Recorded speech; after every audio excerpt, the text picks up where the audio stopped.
movie. The best. Okay. Yes, okay. Okay. We'll debate that.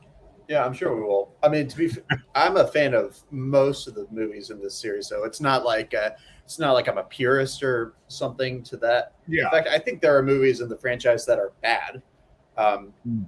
and we can throw around words like they suck, the worst, but I think this franchise ranges from really effective thrillers with some really solid acting, great ideas to some pretty lazy, pretty schlocky, kind of low effort stuff. But that's common for most of these franchises, right? Yeah. I mean, I'm just a massive fan of the franchise. So I Saw 6 is definitely my favorite. Um, Saw 4 is my second favorite. And Saw 2 is my third. So it's in the top three. Saw 4 we could debate. I've seen your review of it, but I'd like to see in a back and forth how we'll mix because I have a very interesting history with Saw 4. Ariadne. Ariadne. I learned yes. it. I'm remembering. I it from remembered now it. on. Oh, we got to leave Maya's comment on the screen for way too long as usual. Hi, Maya, Ricardo, and Ricky, and Matt. Hello. Mhm. Well, we're going. I don't have a It's ranking. gonna stay there, Maya. It's gonna stay there the whole rest of the video. I don't feel like I have a solid ranking because I haven't seen them enough. I feel like I need to see each of them like 2 or 3 more times.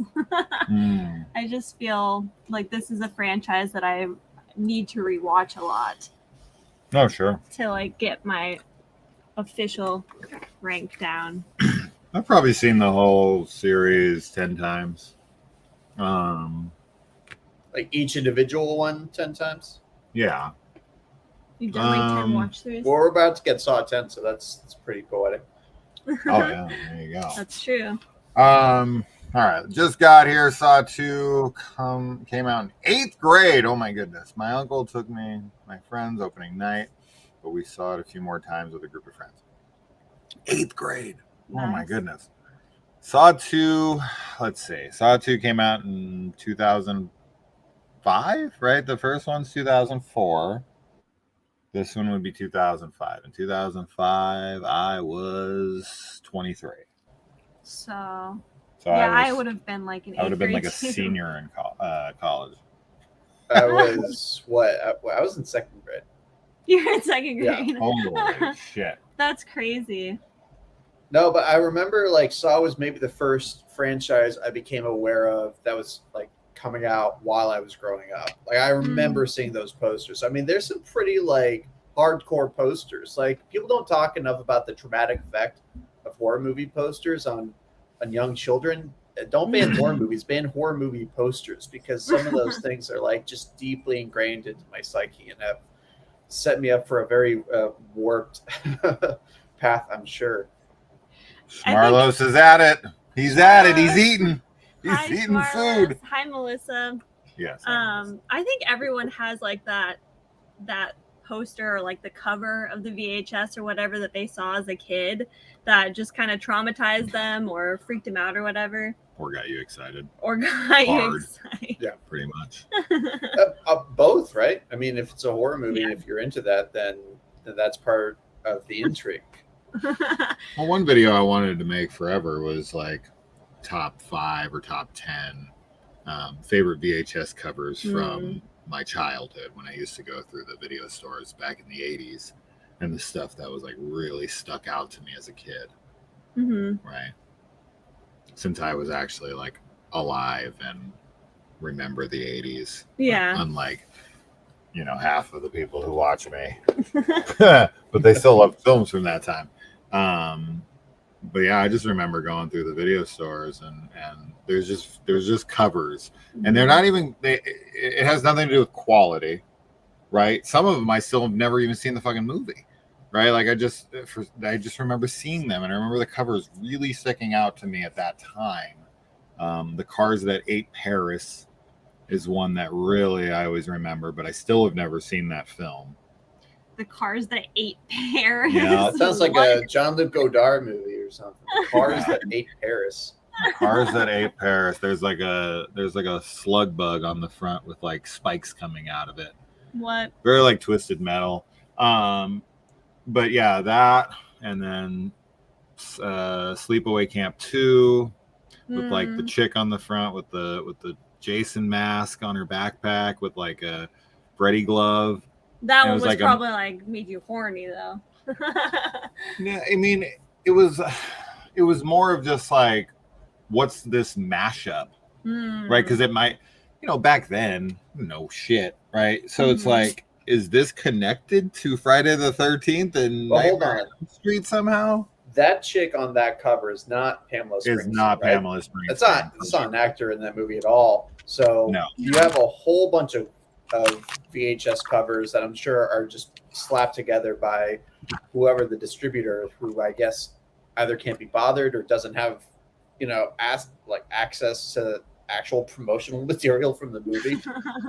I mean, at least I'll give it credit because at least in the movie they have, someone's wearing like the Jason mask, and like somebody has like a chainsaw, and someone puts on like the Freddy glove, right? So like that stuff that's teased on the poster is in the film. There's movies that straight up are just like, here's what's in the movie, and that ain't what's in the fucking movie. Galaxy of Terror would be like a perfect example of stuff like that, where it's like some like fantasy epic thing on the cover, and it's like, that ain't that movie. That ain't that movie. That's like a Roger Corman movie, right? Yeah, correct. I mean, mad respect to him, but you want to talk false advertising? I think he might be the king of false advertising, at least as far as the horror exploitation market goes.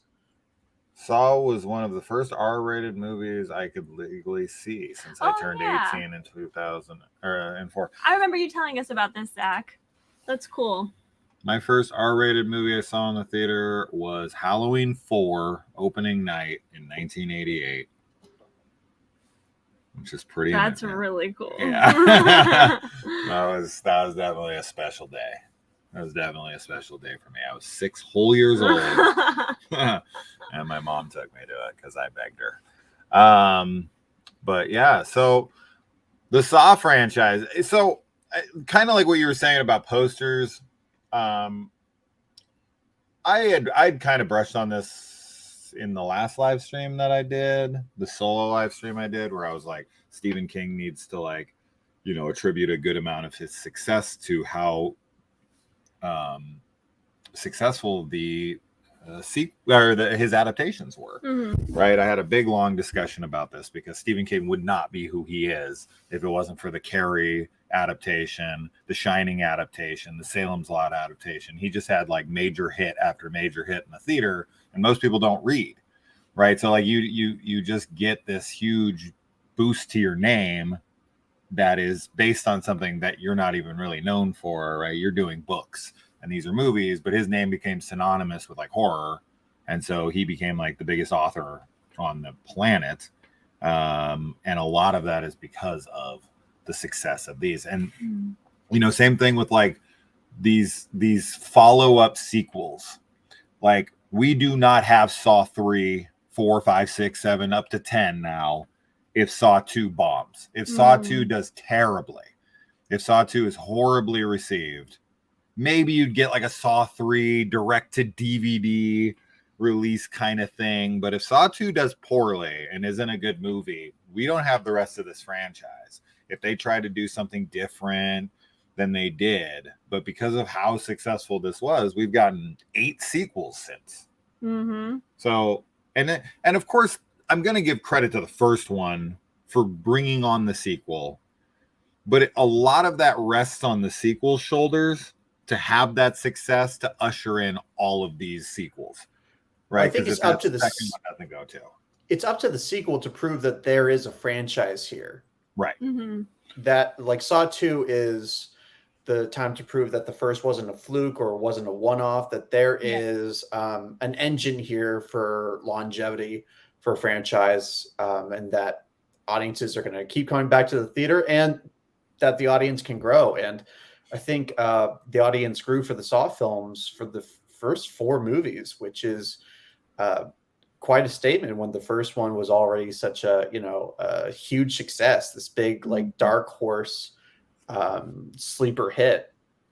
And I kind of want to like imagine an alternate universe where Saw 2 either bombs or just doesn't do what people were hoping, and then like 10 years later we get like a soft reboot or a legacy sequel, which is kind of the situation we're sort of in. I mean, we got Spiral, and that's only loosely connected, right? But Yeah. we have this like pool of Saw now, this huge gigantic mythos of Saw that we have now that definitely can be credited to Saw 2. I mean, this is also the first time that we really get Tobin Bell front and center as a performer in these movies, and that's the key ingredient for me. Yeah. Well, that'll be exciting for you then with the new film, obviously, since that's going to be another he's the key main ingredient. character, Yeah. They have been twisting themselves into pretzels trying to find ways to keep him in this franchise. Like Spiral was the first time where they actually didn't try to bring him back at all, like outside of a mention or something, but he did not come back for any additional scenes. So I thought that was like, that meant the end of Tobin Bell as Jigsaw, but no, Nope. Somebody still wants to bring him back. I don't know if it was his idea or if people begged him to come back or whatever. Yeah. But again, like Saw 10 is between Saw 1 and 2. Is that right? Right. correct. Okay, he's just going to look 20 years older, and we're just going to roll with that. We're just gonna roll with just it. I'm gonna fine with believe it. I mean, as I said before, when it comes to that, it's like, when they recast the egg from Halloween in Halloween 2 to play Michael Myers, they Yeah. had some like new kid who looks nothing like him. And I was just like, no, dude, I don't care if that kid looks 30. I'd much Yeah. rather have him Absolutely. than some recasted kid. Yeah.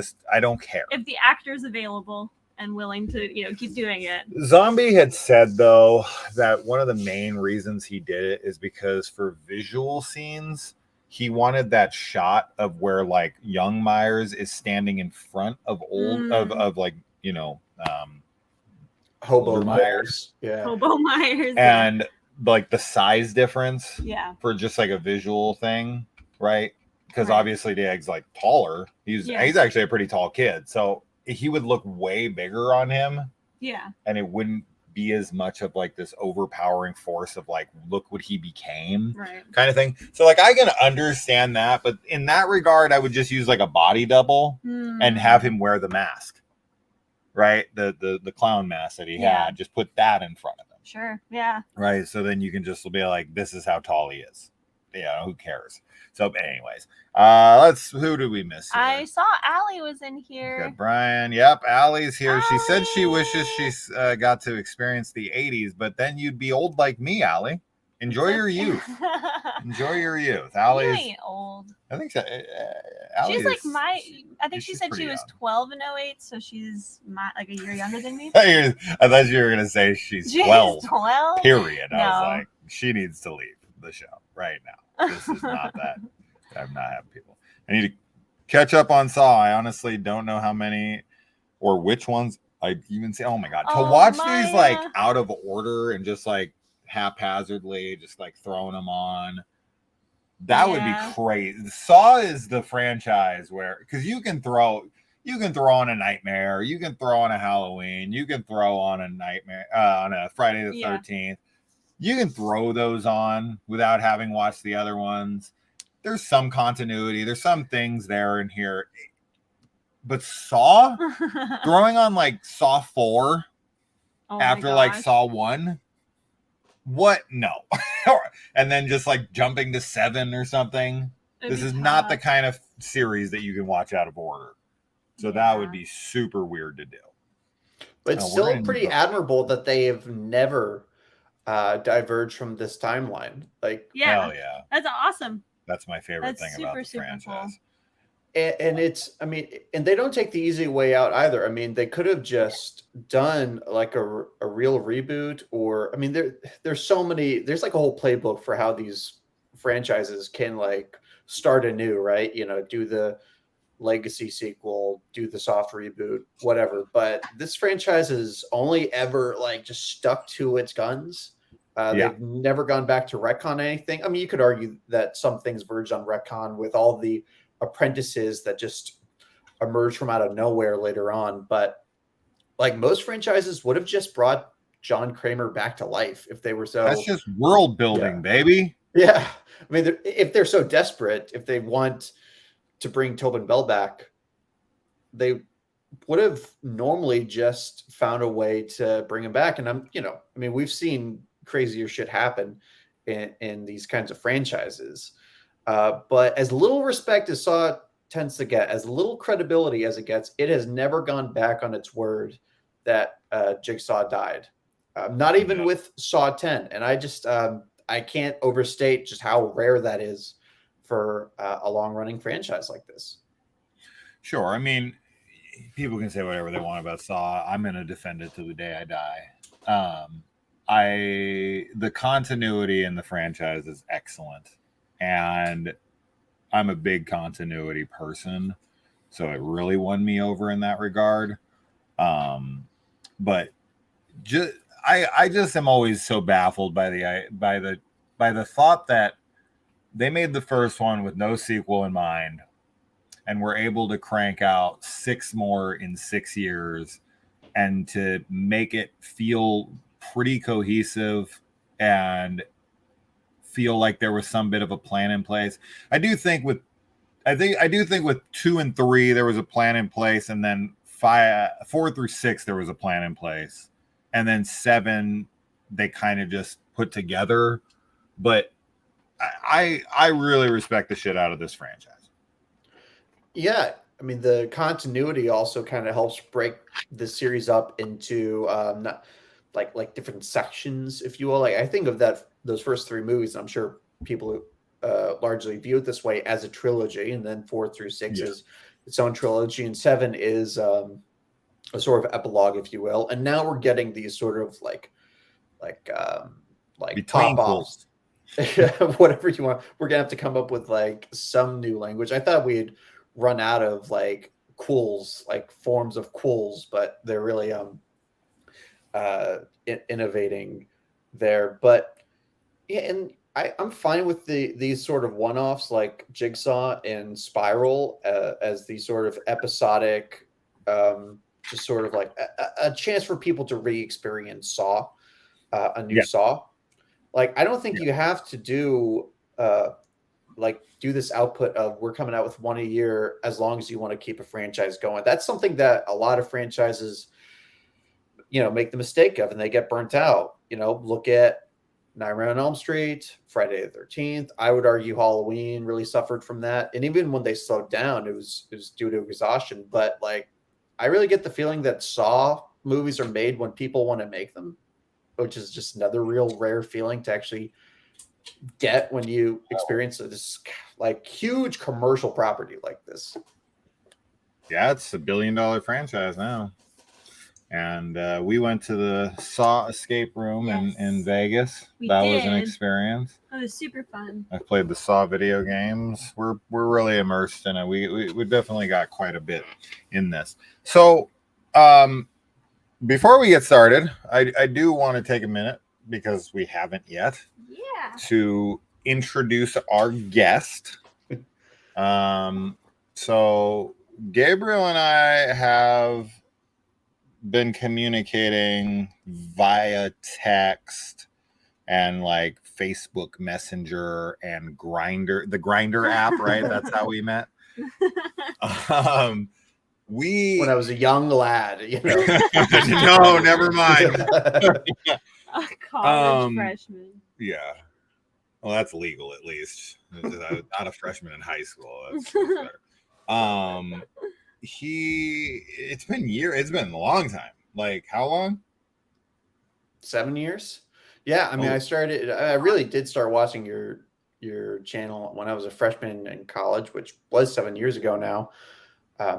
And that's kind of like weird just for me to realize, because it doesn't feel like I started watching your stuff that long ago, because it's just been, like a staple of my media YouTube diet for a long time. You know, I've always really enjoyed your content. It was really cool to be able to start chatting with you. I know we were in that group together, which I think is how I sort of introduced myself.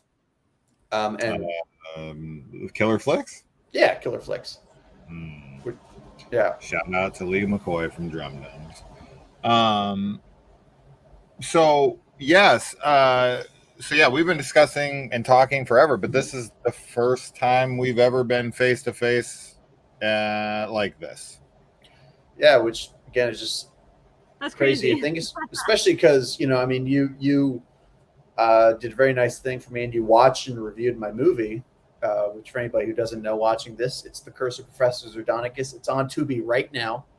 It is on Tubi. It is now on Tubi. So you have no excuse not to watch it. It's free. Yes. Yeah, and I always knew that, because I've been doing my own content online. I've had podcasts. I've been doing my own videos, and I always knew that I wanted to collaborate with you in some form or fashion. It just never worked out, which happens. But every 6 months or so, it just feels like one of us would get the idea to reach out to the other just to see is this maybe gonna happen now? Can we finally actually collab? And this is the first time in 7 years that the stars align. Now we can finally talk to each other face to face. That's right. We finally. So I just shared the link to his movie, The Curse of Professor Zardonicus, in case you guys didn't catch it. So I'm going to put that in the description as well. So if you guys do want to check it out, we did do a review for it. Yeah.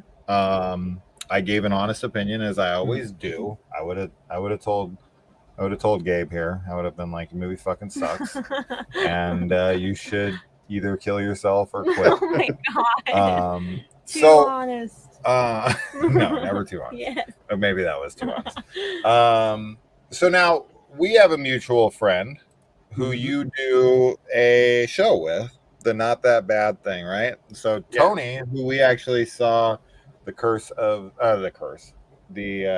last voyage of the Demeter. Yeah. I'm mixing your titles now. The Curse of the They're Demeter. equally good movies, so that makes total sense. There you go. So the production value is about the same. We saw that with Tony last night, him and Victoria. I've seen quite a few movies with Tony. Now, we were talking about it, and I'm like, oh, dude, I think we've seen 30 movies in theaters together at this point. We've seen quite a bunch. We have quite a few for sure.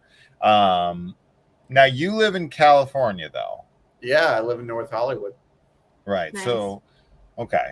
We'll have to link up. Yeah. Next time we're there, we're going to be going to Halloween Horror Nights. Yeah. We're trying to plan a trip sometime in October to do spooky things. So we're hoping that we'll be there for a week, but it might end up only being kind of a long weekend. But I think I remember actually when you guys uploaded that video of you by the old Myers house, which I think is in Pasadena, right? And I realized, you guys are in LA right now.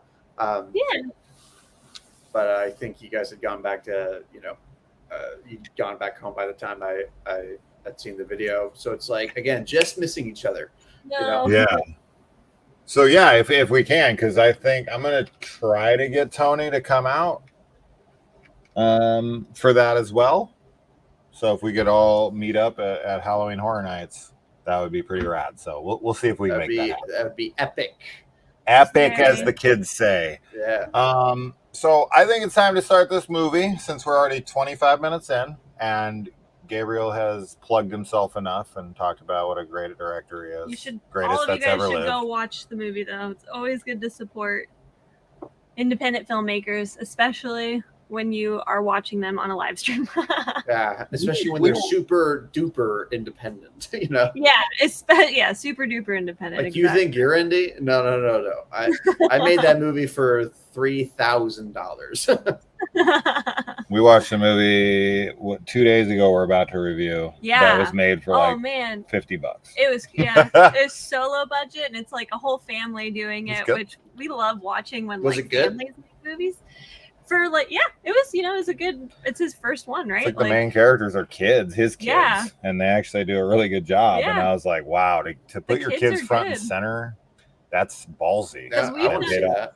Yeah, we've done stuff with the girls, and like they can do a good job, but it's hard to direct like kids, even for it's small. Hard to, it's hard to direct adults, so I can only imagine what it's like to direct children. Exactly. You're gonna pirate the movie that's free on Jokes on you, it's free. You Go wouldn't ahead. download a free movie, would you? Go ahead. For shame. Oh God, that fucking old DVD ad. Remember that? You wouldn't pirate a fridge or a car. You wouldn't steal a fucking old woman. Well, now that the studios are talking about like replacing actors with AI and with their likeness, I see all these memes with people saying you wouldn't download an actor.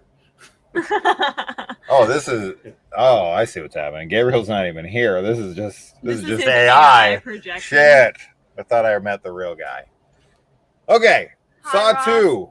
Press and play in 3, 2, 1, go. And oh yes, there will be blood. Let's do this. So because of course, like I rewatch these every time a new one comes out. I've seen Saw 2 a lot.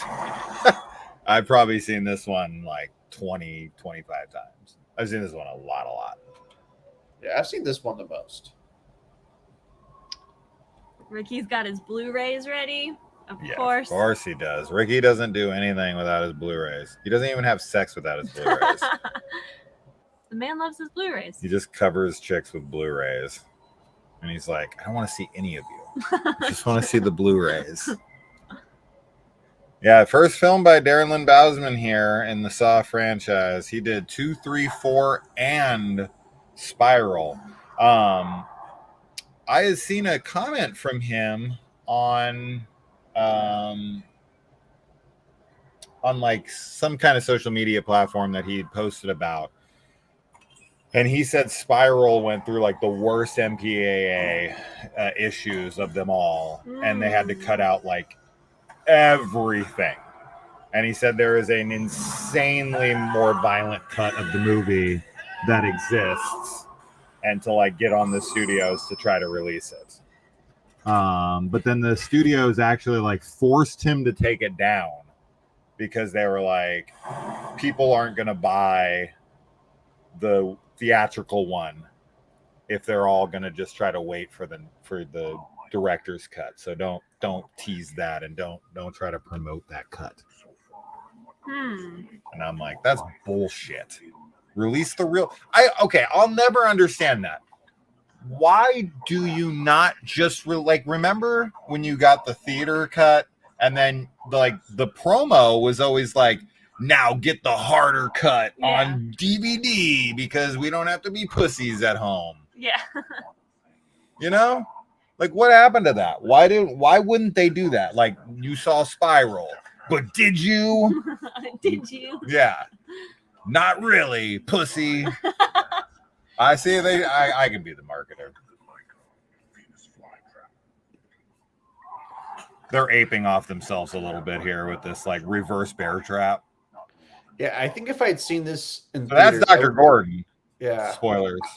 I would have started to get worried, like, oh, are they already repeating themselves? Like, oh, we had a reverse fly trap. Now we have a Venus fly trap.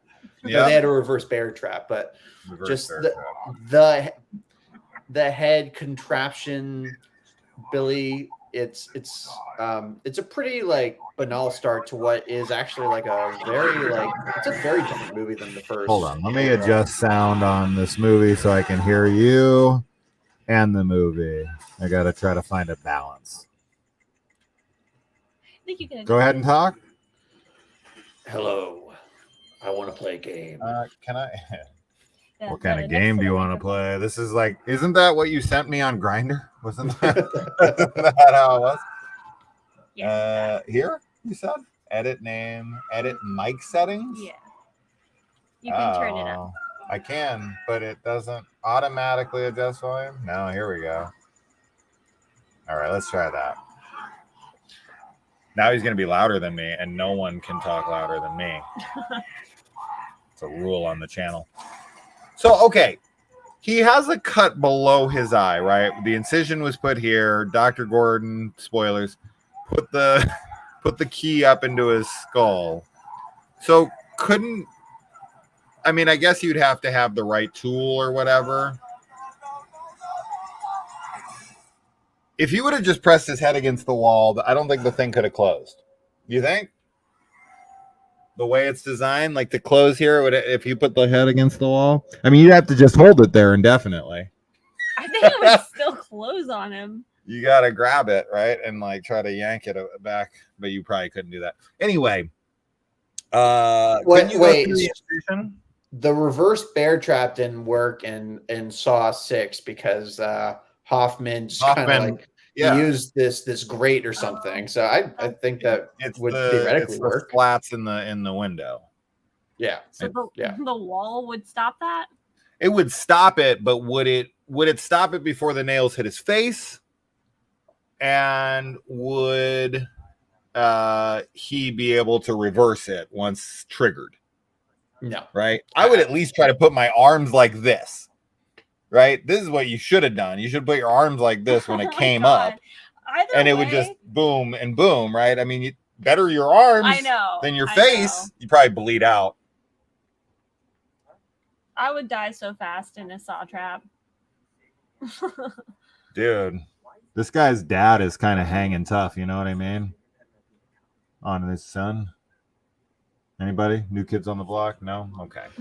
So my sister is a very big fan of New Kids on the Block. And Saw 2 was how I learned that Mark Wahlberg had a brother who was in a famous group called New Kids on the Block. You didn't see Sixth Sense when it came out? Well, when it came out, I was a year old, but I mean, I mean, when I saw a Sixth Sense, I truly did not know that was Donnie Wahlberg, brother of Mark Wahlberg. Are you sure? Because that's what it said in the credits of the film. Donnie Wahlberg, brother of Mark Wahlberg. Well, I think that is his legal name now. I think he had to change it because people were like, Donnie who?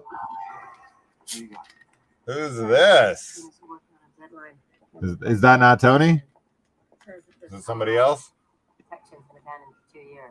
That is my co-host Connor. Thanks for coming in the chat, Connor. There you go. So now the Not That Bad franchise is so Tony isn't ever on Not That Bad? No, he's been on Not That Bad a number of times. Him and that's Gabe. what I thought. Yeah. Therein lies the problem. Let him know. I mean, did they really need Detective Matthews to come in and make this connection to the symbol on the helmet? Like no other detective or anybody else there was like, Don't you remember? Maybe the steel plant that this says it's from, we should go check that place. What do you think? Yeah. Wilson Steel? What do you guys think? Maybe we should go check that place out. It's really not that complicated. I don't think you have to be much of a detective for that one. But I know they were on a time crunch, so that's those kinds of things where you're like, whatever. I'm sure a producer or something said we need to get to Jigsaw by minute 10. So I think there was a lot of things that got rushed. All you have to do is you have to put something on there that like only he would know because of his relationship as the lead detective on his case. Right? Something that not literally the name of the fucking building, Right. Like anybody's gonna figure that out. Like Harry didn't figure that out. Like really? No wonder she gets freaking flayed. Let's see. Oh, this is back when he was still taking those jigsaw style cuts out of his victims. Yeah. I think they dropped that pretty fast, Well, he died. and his apprentices didn't. And didn't Amanda take and that part up. Hoffman are like, nah. Yeah, the apprentices were like, we don't need to do that. I think it's cool. Yeah. So the question is, will they bring that back? Will they remember to bring that back for Saw 10? Oh, I feel like they will. Like playing games with people. Like you guys said, the consistency has always been one of the really big strengths of this whole franchise. So I think they will. Yeah, That they will what? bring back the like cutting out the jigsaw piece in Saw 10. Like, that'll be a part. I'm definitely. I have a lot on my mind with that one, like that I can think could go into it. Melissa, we're at 9:22. Well, what I would love to see is a reference to Logan in Saw X, His partner? because Logan and him would have met shortly before the events of Saw X, because Logan's game, I think, is Jigsaw's very first game. Then Saw 1 happens, and Logan goes off to the war, like pretty close to around those times. So a mention of Logan, or even like a cameo from Logan from Jigsaw, would be pretty damn cool. Now, not to insult anyone or anybody who's worked on the movies in this franchise, but do you think that people want to be reminded that bad of Jigsaw? I don't know if the market for Jigsaw nostalgia is really out there, you know?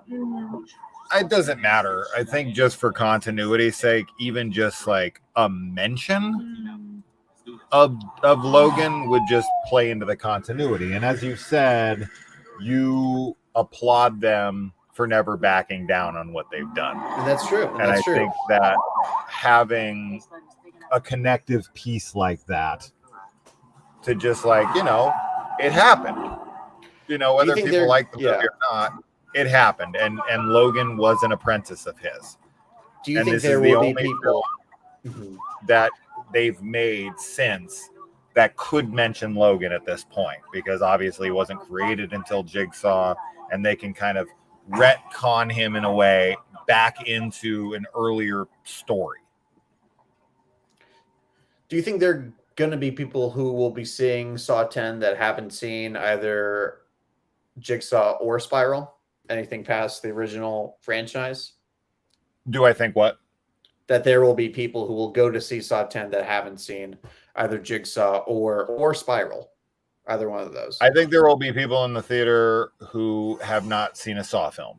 I think there will be people in the theater who only saw the first movie.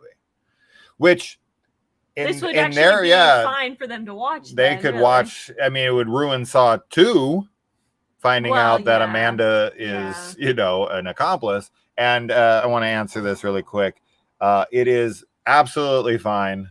I warned everybody, and I will pre-warn again. We will be talking spoilers for the entire franchise throughout the entire run of all of these watch parties. So if you haven't seen them, get to it. This guy's legs right here. Oh my god! Oh man, it's so gnarly. Man. But Jigsaw's not a murderer. Okay, he's just very willing to. No, they're not dead. They're not dead. No, he has a line. He won't cross it. Yeah, he's the T-800 in Terminator 2. He'll live. Necro, I thought about getting scarification of the puzzle piece way back when. Glad I couldn't find anyone to do it, because now everyone would just think I have autism. I was gonna get the puzzle piece too, because I didn't know what else to get. And I was actually gonna get a Saw sleeve at one point, but I couldn't come in. Yeah, I'm a massive fan of this franchise. I love it. Jigsaw's not my favorite, but I still like it. Spiral, I've only seen once. Still to this day. We have to rewatch Spiral, which we will be. Well, we won't be. Well, we will be not but on we're here, going but to after yeah. Saw X. I think we should still do a watch party and finish it off Uh-huh. with Spiral. I was pretty surprised that there was not some kind of outrage or backlash, whatever you want to call it, about Spiral. Like, the Saw franchise is going woke. BLM Jigsaw. I mean, there was rumblings sure, of that. yeah. That happened to a degree, but it wasn't. I don't know. It wasn't enough. I don't think the movie was big enough for that following to go. Right? It's not a Disney movie or something where like millions of people are talking about it. It's a fucking small horror movie. Maybe horror fans are more accepting. Tolerant? More tolerant. Bullshit. Yeah, I don't know. I feel like every fandom is like a microcosm of humanity. That's true. Yeah. If Logan appeared, I think it would certainly help to legitimize Jigsaw the movie a bit more. Agreed. I'd like to know how Logan is like a fucking, or not. Well, not Logan. I guess it's Jigsaw. Because the timeline. Jigsaw is a fucking mind reader in that movie. That's a neat trick. So, okay, this whole setup here with like the reveal in this one is probably the best reveal in the franchise. The twist of everything. Yeah. That like spoilers, obviously, everybody. That this is not live. That Danny is in a safe and secure location, and he's literally sitting right next to him the entire time, and literally all he had to do was just sit there. Yeah. All that stuff is so brilliant and so well done. And honestly, for me, it's an even better twist than the first film. I think this has like just the best twist maybe in the entire franchise. I'd have to think about it. But. Yeah, it's the most coherent twist too. I mean, I agree narratively. It's even more powerful, but also I just appreciate the logic of it a lot more. I mean, people have been talking about the plot holes of the Curse Saw to death now. I think that people can stop nitpicking that movie as much as they do, but the second one I think holds up a little more well in the logic department. Oh wait. And I'm a massive Saw 4 fan. We haven't talked yet about what you said your history with Saw 4 is, but I think the twist in that is also like way more brilliant than people give it credit for. It's like I think some people think it's like a kind of a cop out in a way where they're like to bring Jigsaw back, but like the fact that it like runs simultaneously alongside of 3 and you can like watch them that way is so cool to me. I didn't get it when I saw it in theaters, like what an impact that was. But after I watched Saw 4 a few times and realized like how interconnected with 3 it was, and how there's these like really cool little lines throughout the movie that are saying things that are relating to Saw 3, but they cover it. And you're like, when you listen to it, knowing it's happening at the same time as Saw 3 is like the coolest shit ever. Like someone comes in and it's like another doctor was taken from the hospital, right? And you think that's something else, but that's Lynn getting taken. Stuff like that where you're like, wow, this is really fucking cool. I love this franchise. I will sing this fucking franchise's praises till the day I die. Froggy, I wanted to answer your question. I think he's eating Cheerios. He doesn't look very cheery. Now, people will always talk about how the Batman, the Robert Pattinson, the Batman movie, took a lot of inspiration from 7, which it did. But I don't think people talked enough about the Saw influence that was clearly there. In that clearly. movie. Yeah. Sure. But to be fair, Saw obviously took a ton of inspiration from 7. Yeah. That's true. So it's kind of like this almost game of telephone. Just watching the Batman, I had flashbacks to Saw 2 a lot more than 7, which I think had a really different kind of bent to it. I think, especially the Riddler's voice. I mean, I don't know how you could watch that without just thinking about Jigsaw. As brilliant of a performance as that is, that's just a very clear, like, it's an homage to me. I would think that the director Matt Reeves would like admit to that homage. I like Necro's answer. Tricks. That's perfect answer. Because he's tricky? Because this whole shit's about tricks. I love it. What another thing that I absolutely adore about this franchise, if I can't just continue to keep saying praises about it, is that like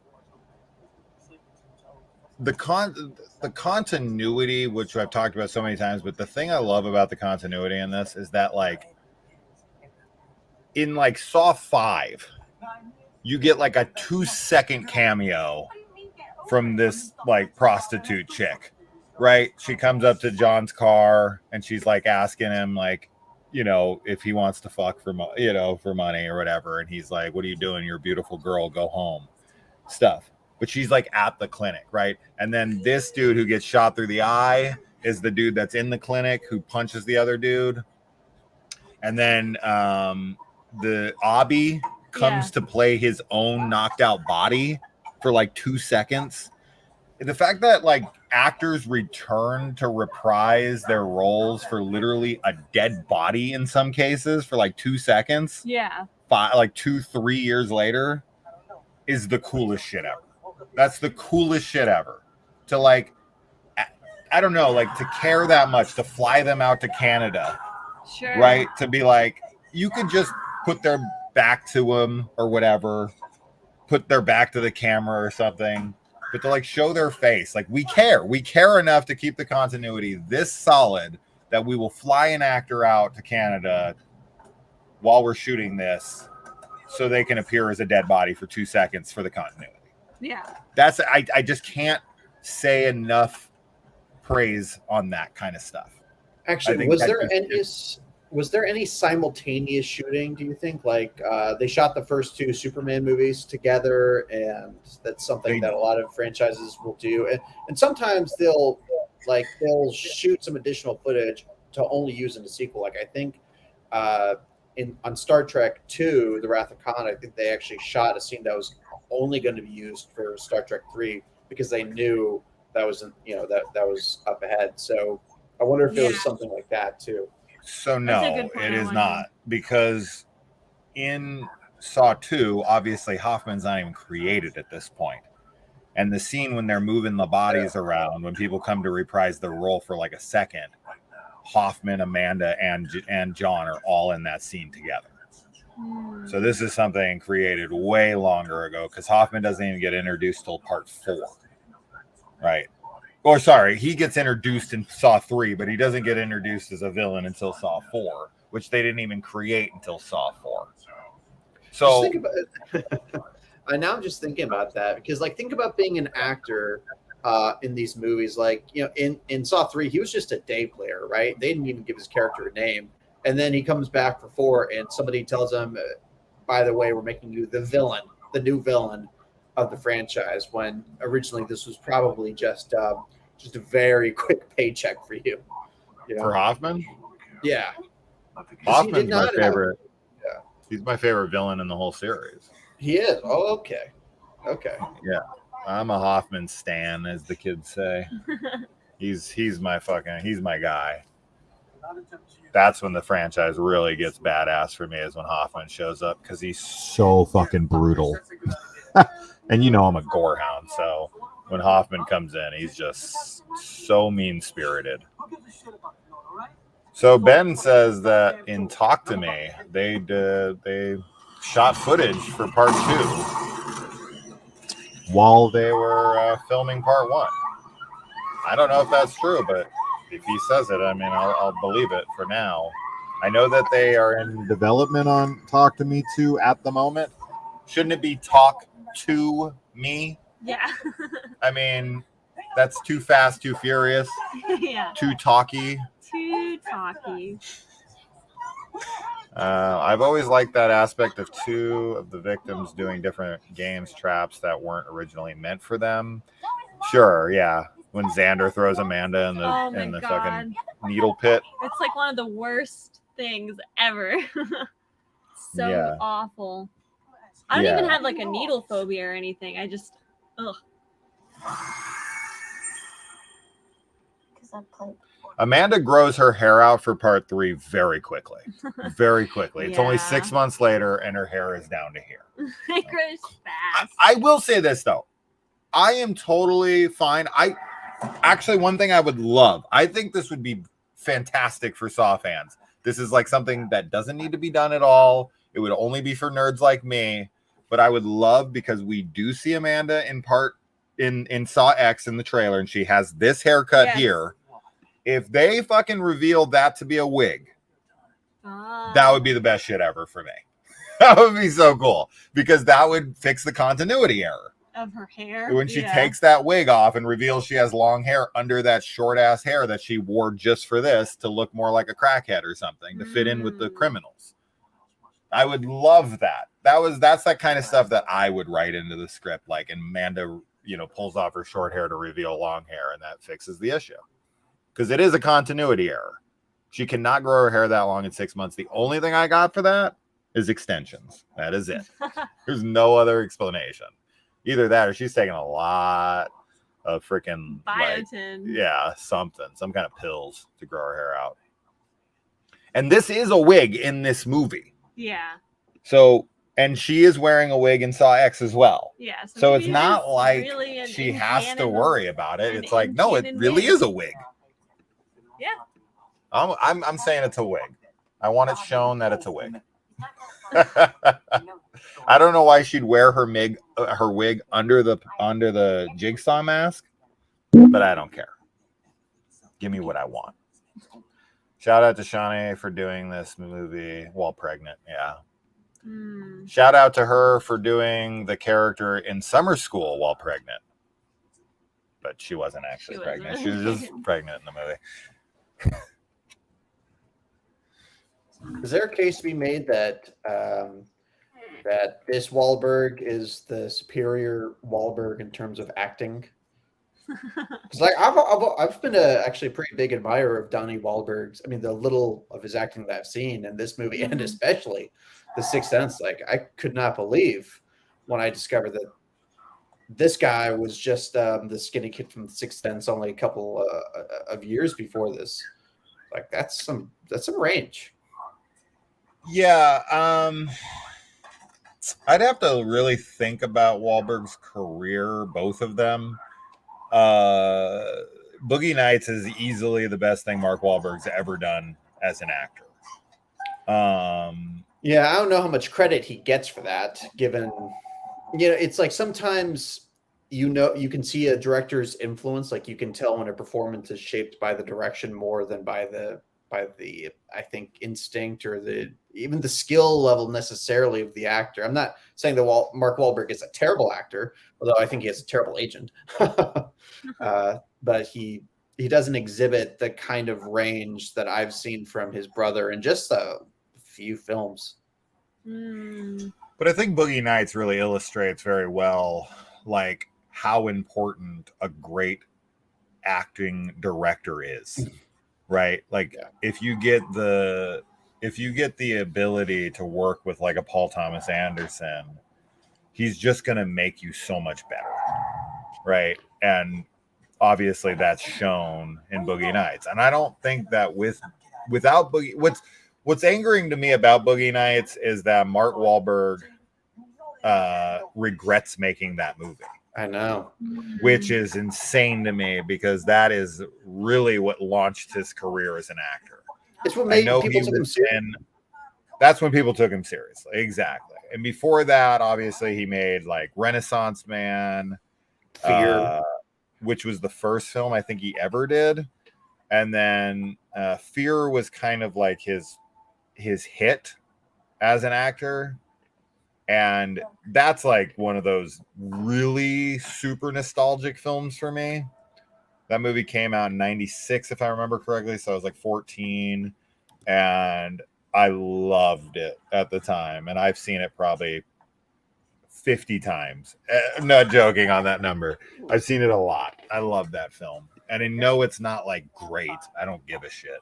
I don't. It's a guilty pleasure, sort of, and I don't mean guilty pleasure as a pejorative. I think it's. I think that was the aspiration of the filmmakers, was to make a good, cheesy, guilty pleasure movie with I mean, Mark Wahlberg really brings it in that film. He's rough around the edges. He's a newbie, but like, you gotta admire his commitment, his energy. Did you purposely make yourself green for the hue that Saw? I did. On? We'll return to that now that I think people have noticed. Okay, there we go. Yeah. He's been pig-napped. Pig-napped. Yes, we should adopt that as a franchise saying. Pig-napped. Jason is always going deep. All right, babe. Right. A whole 2 inches. Donnie was great in Dead Silence. I was just wanting to rewatch Dead Silence. That's actually. Go ahead. Sorry. That's the first movie that we brought on Tony to talk about on Not That Bad, was Dead Silence. Oh, cool. Oh man, That's fun. yeah, that's a really fun movie. It's a good movie, and I haven't seen it in a long time, and I don't know. I always am just like, I want to rewatch that. Yeah, it's a good flick. Creepy. Definitely, I would say Death Sentence is Juan's most overlooked film he ever made. But Dead Silence would be like second runner up. I feel like no one talks about either of those films.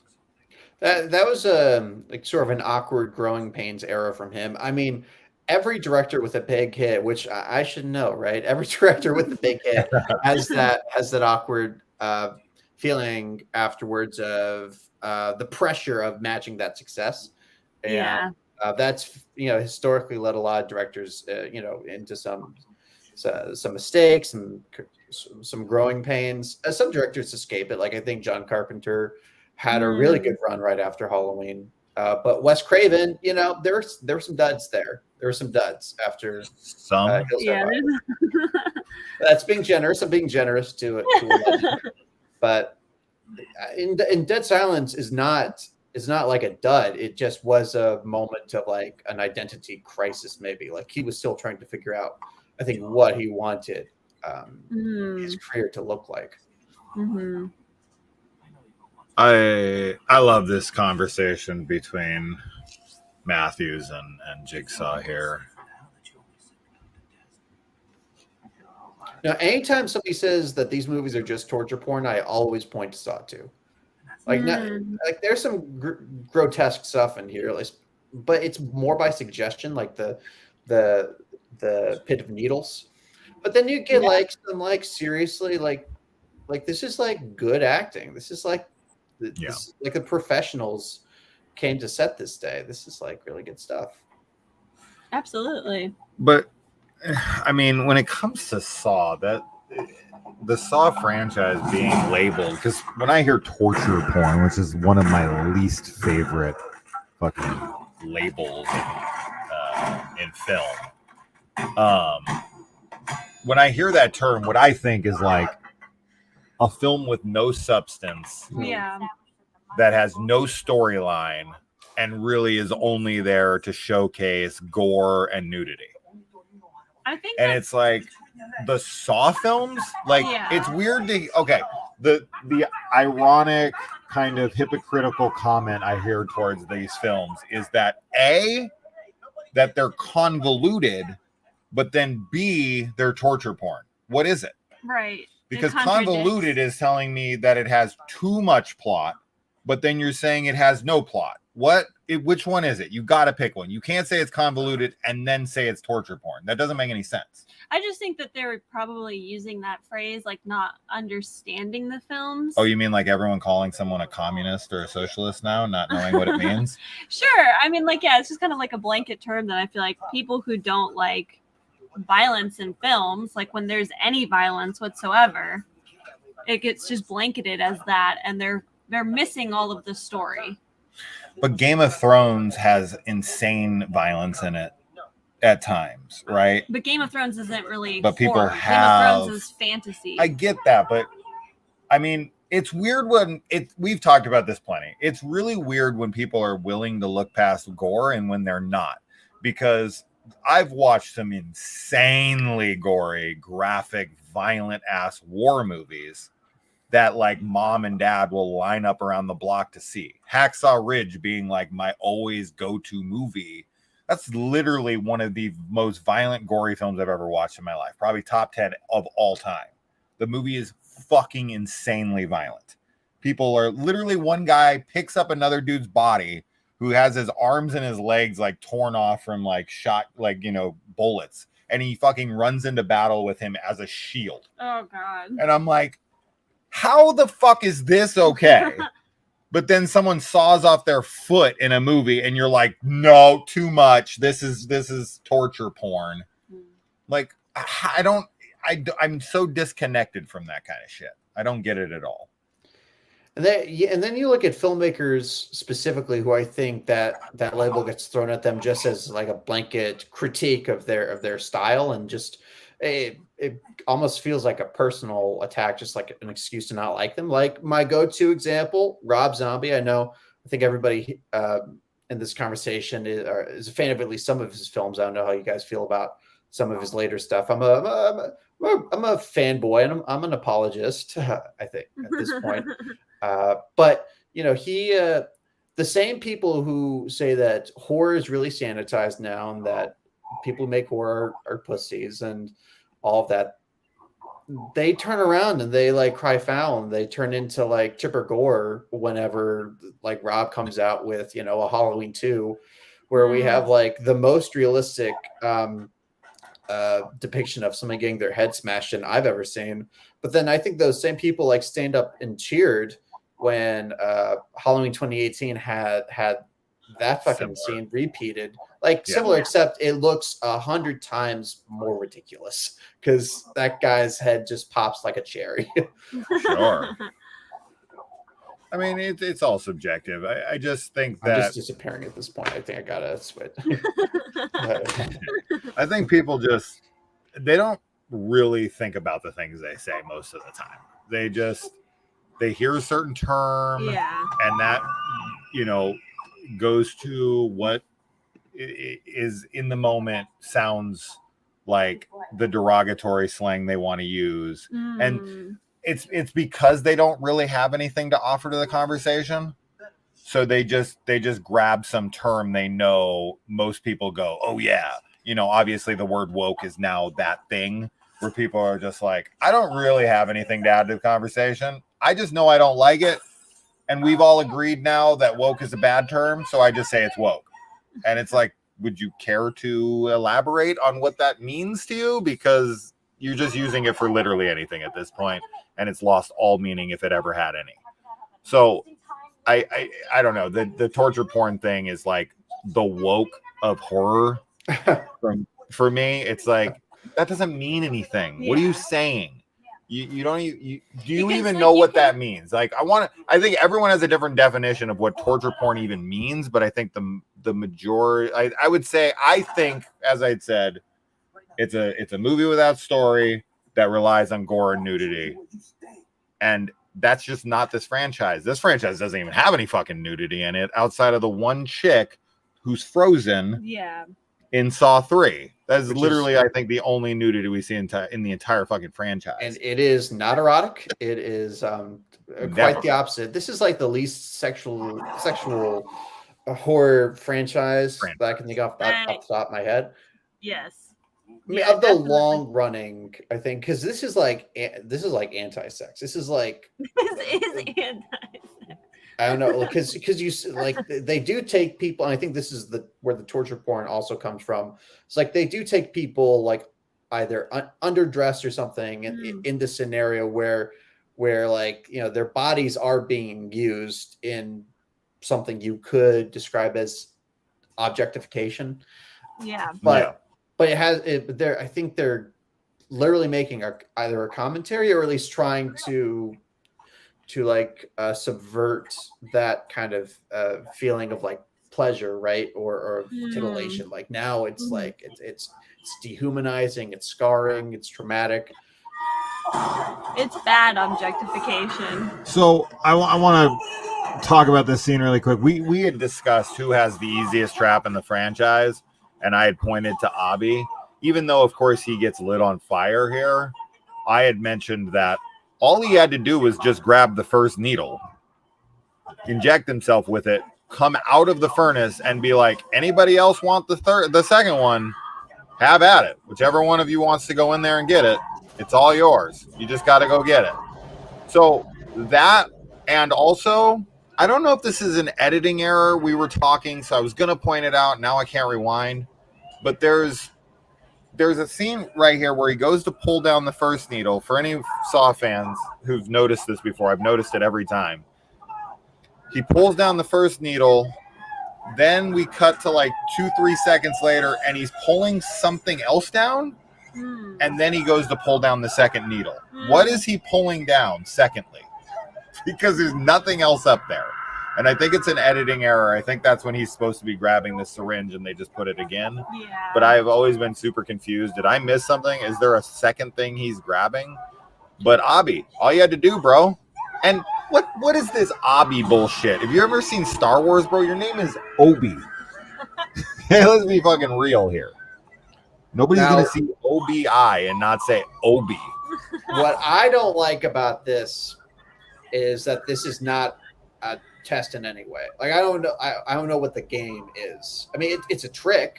He was tricked into climbing in there and pulling down those syringes. So the test is grabbing the second needle. Yeah. Will you be the guy who helps people out, or will you be the guy who just is in it for himself like you were before? So the test itself is, will Abi, do something to help them, being the guy who brought them here? So if he hadn't grabbed the second needle, would he have been fine? He would have injected himself and he would have lived. Yeah, that's an antidote. And so the second needle was his test. So it's like he's being punished for doing the right thing, which is, I guess we're supposed to think that this is an Amanda style trap. I mean, to me, I don't know. I sort of get the idea that this was only a death trap. But I would like to know how he died from that trap, because when he comes out of it, there's very, very little of him burned. He would not be dead. He is not dead. You can see the majority of his body, and it is not burned. His clothes aren't even that burned. Like, he's clearly not that on fire. I agree that I do feel like it feels like he's being punished for doing the right thing. Like I don't really get why he would get out of it by being selfish. It seems like he should only get out of it by not being selfish. But he also needed to listen to the rules of the game. And the rules of the game were that when you're in hell, only the devil can help you out. And he realizes too late that the release valve is at the other end of the furnace. The devil's pointing to the release valve that he has to turn to shut off the furnace. Yeah. But he's caught up in the fire because the fire starts from the front, which is where the valve is. So if he would have looked for that and turned it off, burnt his hand, then I think if he would have turned that knob before it even started, it would have never even came on. But they do point. You see the devil, like, that's right. Drawing of the devil that's pointing at the knob. Yeah. That's his ability to get out.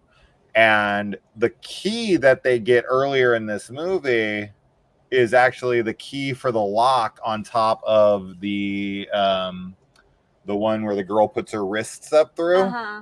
That's actually, you can see at the very, very top of the screen, there's a very small lock at the very, very top. And that was the key that they get earlier. That never has a purpose. That's the key. It has multiple uses. So they revealed that in the commentary that her trap obviously could have been done by opening up the top and never even putting your arms up through it. I mean, most of the traps in here just are more about the characters, kind of like irrational thinking. Like they just like do things on impulse without really stepping back and sort of studying the situation.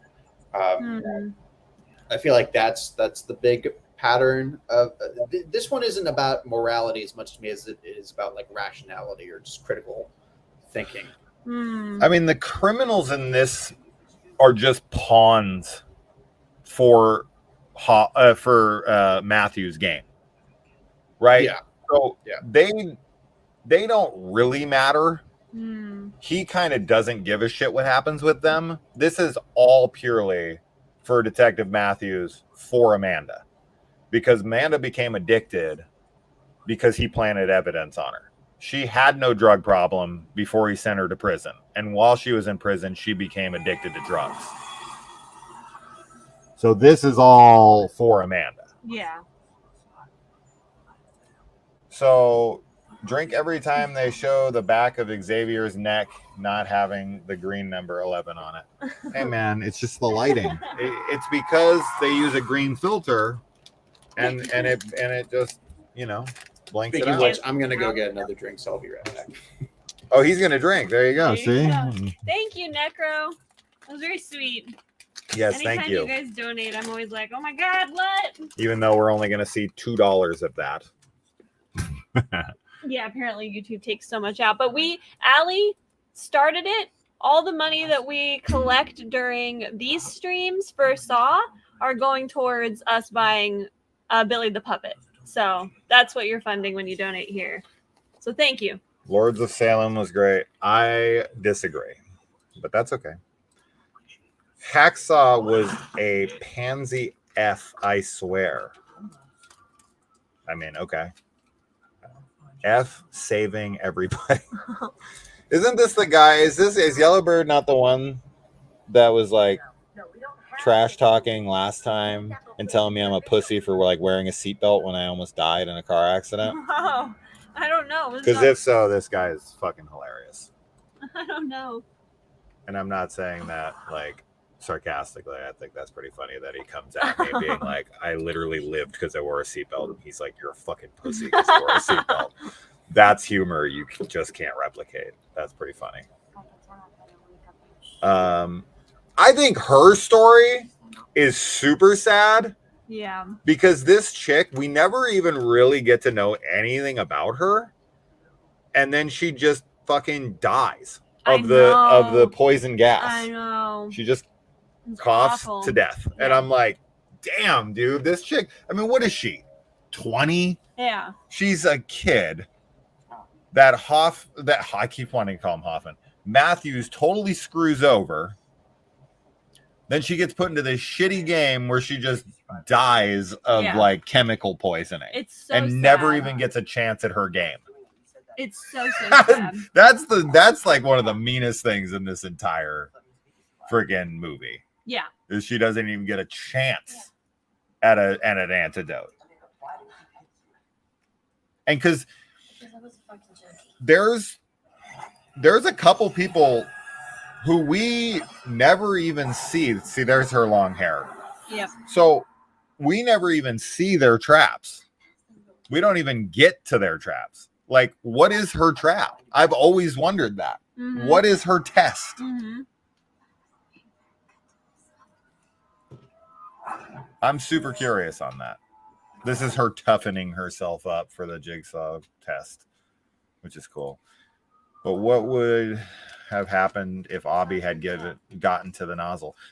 I mean, we discussed that. I think that is what would happen. He might have died of shock. I mean, that's all I got. I rewound it. Abby pulls the first syringe, then rolls over and fiddles with the chain he just pulled from. But he like pulls something down, does he not? Like he kind of like, you hear like a click as he like pulls something out. Mm.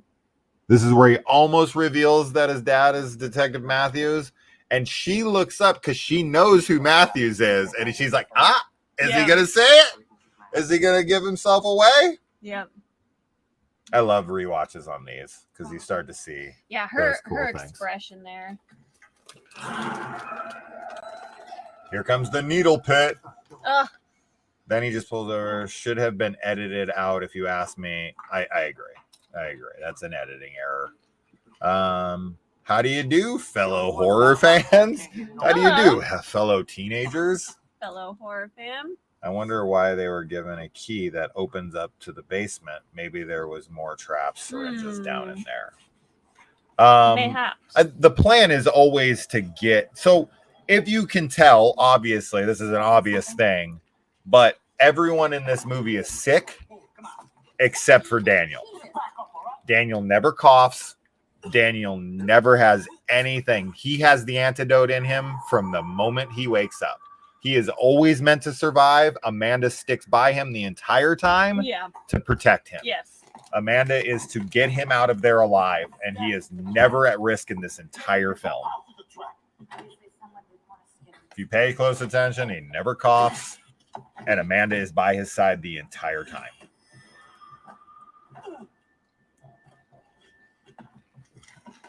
As I said, I've watched these movies a lot.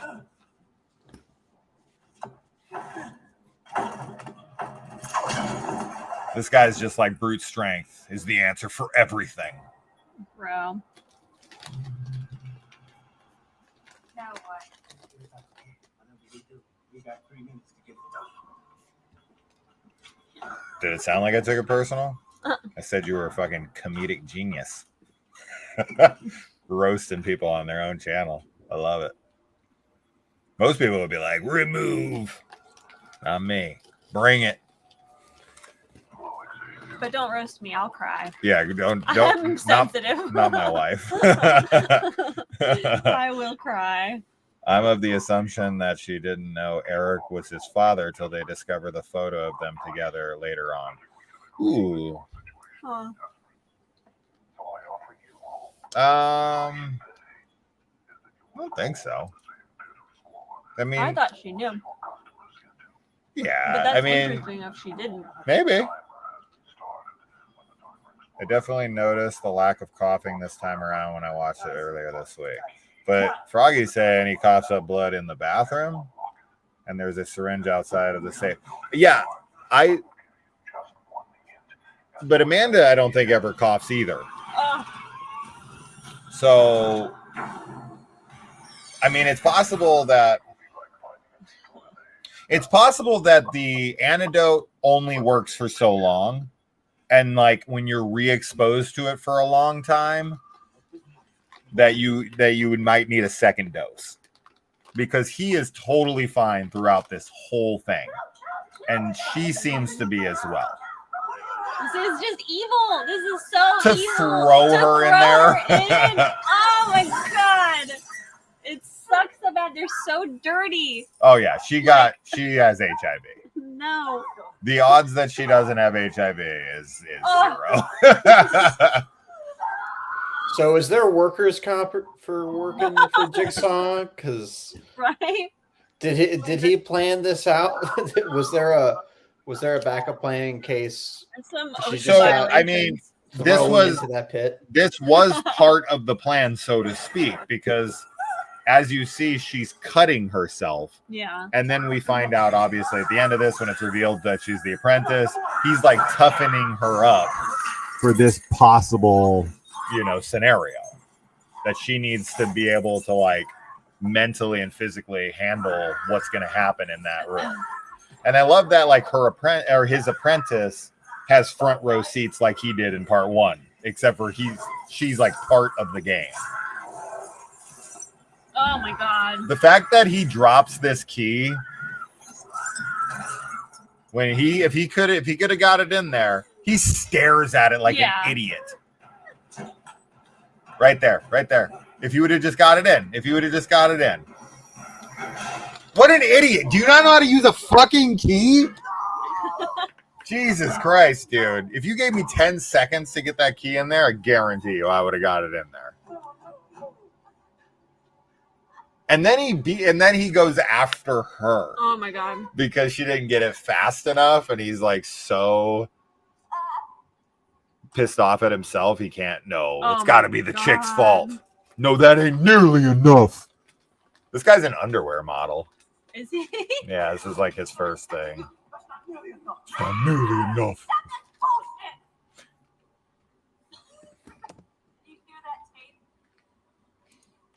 Please don't tell me that's your father, Amanda.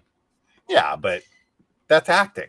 I mean, she's acting the entire film like she doesn't know that she's part of the game. But she is, and she knows she is. No, Amanda never coughed. She was the one I remember for sure. And I realized Daniel never did too. So, okay, we're going to be looking for this then. A Daniel coughing at the end. He might. But as I said, it's possible that it kind of like wears off, but I don't know. That's a good one though. He's a real piece of shit for doing that. 100%. I mean, he's a real piece of shit In general, but yes. He's that guy That's you're why rooting he's in the for to trap. get it. Yeah. Right? You're like, fuck him. You're like, please. And he I need gets the Schadenfreude. But he gets his comeuppance as far as like he sticks her with a bunch of like rusty metal, bloody rusty metal, and he gets his throat slit with a bloody rusted metal. So a little poetry. I love the reveal that like all this has already happened, and this was like yesterday. That's the best shit ever. It's so cool.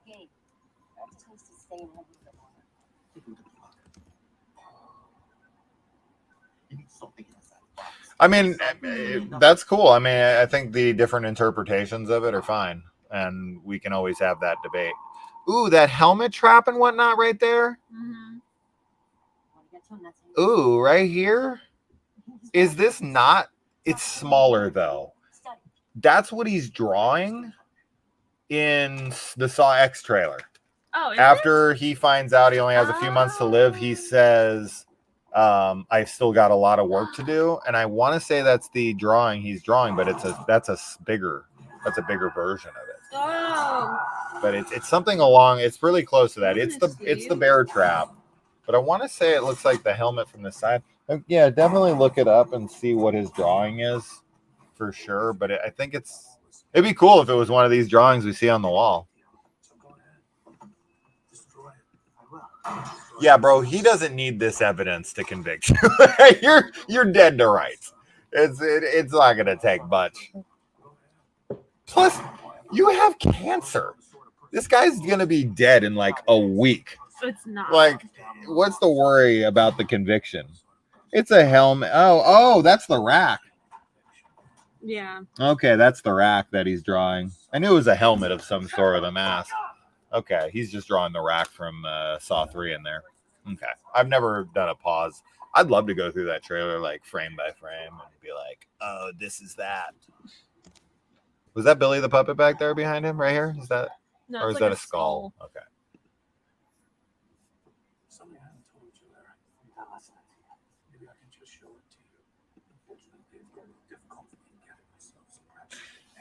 I mean, I don't blame Matthews, right? Like, I mean, he's an asshole. He convicted people who probably some of them didn't deserve it. But like, if you think there's a ticking time clock on your kid and a murderer is telling you like, no, it's all fine, you just got to stay here, you're not gonna fucking trust this guy. No. So he's asking him to trust him when there's no reason to trust him in a million years. And it ends up being true that he should have trusted him. But he knew that. He's not going to trust him. Yeah, but it's about his lack of trust in mankind in general, let's say. You know, he didn't trust the system. That's why he planted the convicted evidence. people without evidence he planted evidence. It's definitely a condemnation of this guy. I mean, Jigsaw was not really allowing for the idea of this guy to go free. Realistically, he's just trying to punish him and just wants, I think, to rub salt in the wound. So there's like, I want to say, and correct me, Froggy seems to have a good grasp on this one too. That guy that's at the door who got his head shot off. Then the black guy, I forget what his name is, and the young girl who died. What's up? Bad look. I mean, everyone knew who I was talking about, so good look. But I don't think. And then the young girl who dies from the coughing and everything. Yeah. And Amanda, right? Like, none of them have traps in this. None of them ever find their name with like a envelope and like a trap. So like we don't know what I think what would have been really cool and something that would have been unique to the franchise, because I don't think it happens anywhere in the franchise, is in a story like this, had the guy who got shot, we run into one of his traps and they're like, who the fuck is this? And then they play his tape and they're like, oh, that must have been the asshole who got shot earlier. Like, you know, the fact that the people who are alive are the people whose traps, you know, are the ones they find versus the ones who die without traps is very convenient. And it would have been cool to see someone's trap come up who's like, oh, they already died. They can't do their trap. So who's going to do it? And they're looking for me. And if they don't find me, they going after the ones closest to me. My family. Yeah, we got that. The ones closest to you are usually your family. The razor box is meant for him. I thought that. Doesn't it have an envelope? It does, and it says it's for him. I thought the envelope says her name. Am I okay? We're gonna have to look for that. I'm really looking forward to that. From 1 to 10, how sympathetic is Eric? Ooh.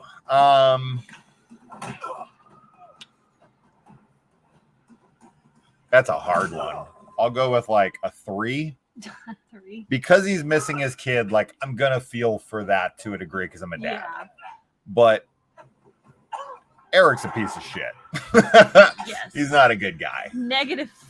I feel. yeah, I mean, do you Ariadne feel is bad like- for him? I mean, do you suffer with him as you watch Saw 2? Because I do. I think that's because of Donnie Wahlberg's performance. Honestly, I think. Sure. Yeah, and the writing is very clever because the things that really make us condemn him are things we learn much later. So we've already gotten invested in the fact that he's trying to rescue his son by the time I think we learn the worst things about him. And for me, that means like I know cognitively that he's a piece of shit, but my emotional reaction as a viewer is still that I want him to find his son at least. Why do you think this girl dies before anyone else? She just has like a weakened immune system or something. Maybe she has like HIV or something. Maybe she has an immune compromised disorder, Maybe. right? An autoimmune disorder or something. Because she is way more fucked up than anybody else is at this point. Like she can't even breathe. She is totally beyond. Let's see. So Chris is Hi, Chris. another Saw expert here.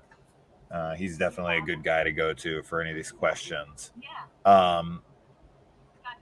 So the scene where dude falls down on the floor and the blood pours out of him and then it like makes like a box shape, right? Because they find later in the movie that that's a trap door. It shows like the blood goes all straight right there, like it shows later, but then the next shot up, the blood's kind of everywhere. I think that's an editing error. I would have to look at it closer to make 100% sure. I'm going to look at it when we go to see it here, but I think that's an editing error. In one of the commentaries, they mention a waffle iron type trap that was meant for Addison. Okay.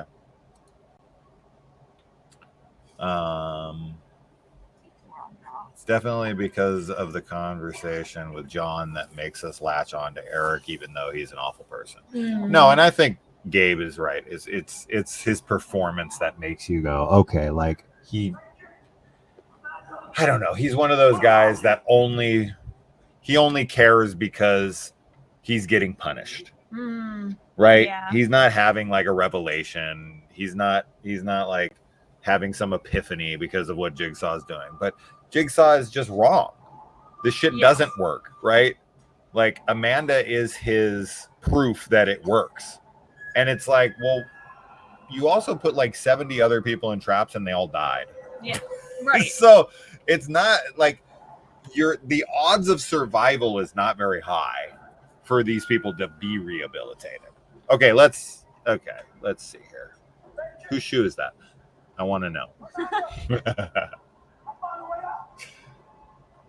Do you think the writers of The Walking Dead are fans of Saw too? I'm just thinking of the baseball bat with the nails. Oh, Or is that, yeah. is that baseball Barbed bat wire. with barbed wire? Okay, barbed wire. Barbed wire, but yeah. Good old Lucille. Okay, do you think Xavier knows the pattern of the rainbow? I'm going to go with no. I'm going with he has no idea what order to put that in. Not unless he's a huge enthusiast for Pride Month.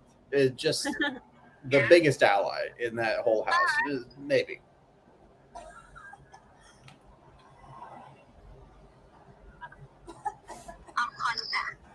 Okay, honey. It says on Wiki that Gus's tape would have said something along the lines of him reaching his hand into the cookie jar for money, suggesting that he was guilty of embezzlement. Okay. Do not run. They didn't listen. No. What's up, Jose? Hello. I think because she was in the first one in the house while they were gathering everyone else. For what?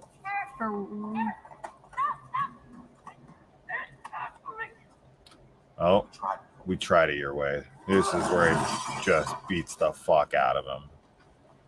Yeah, they're really going step by step through this interrogation process.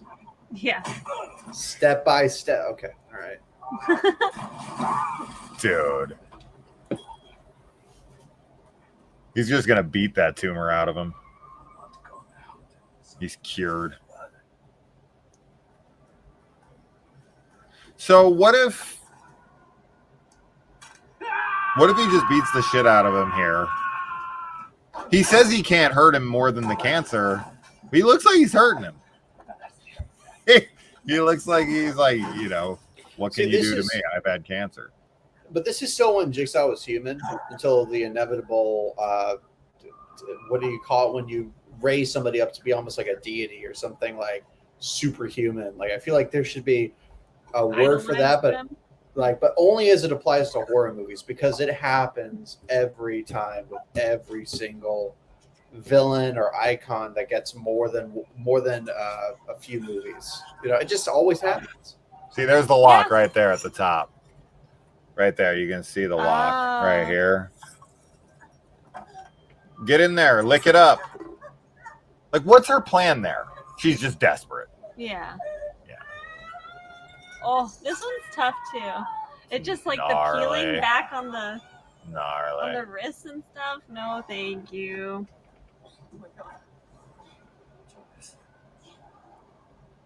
Eric is the only one to beat the shit out of both John and Amanda. Hell yeah. Only one. He never went toe-to-toe with Hoffman. Or Logan.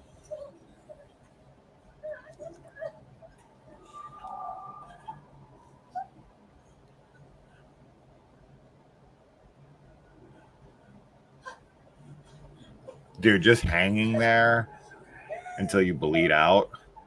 Ugh, be such a terrible way to go. Bleeding to death is rough, man.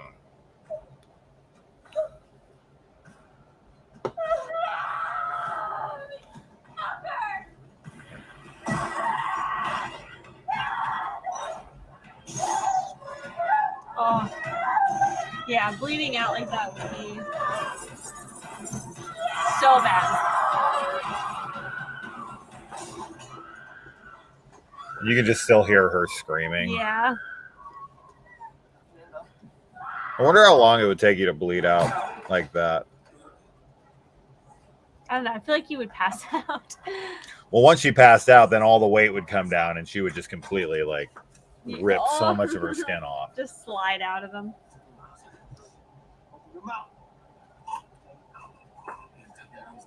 What is that? Oh, he's just going at it. Yeah.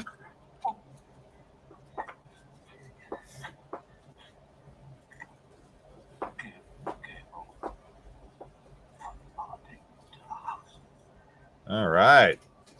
That's just an apology $10. That's what that is. Thank you, Yellowbeard. Is this a movie we should watch? What is this? This is Leather Strip Angel Maker. I don't know what that means. I don't know. Is that You a just movie? said that on here, and he's like, got her. What? Got you to say something.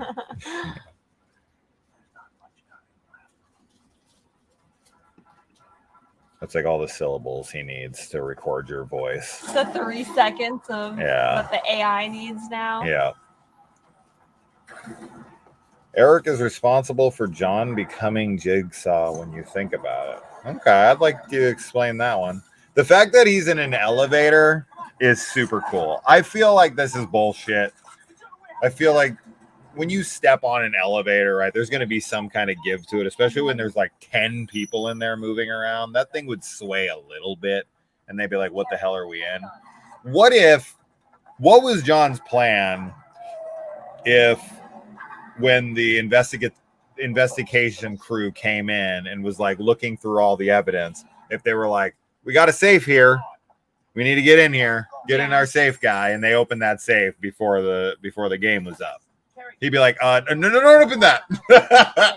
You're gonna ruin my game.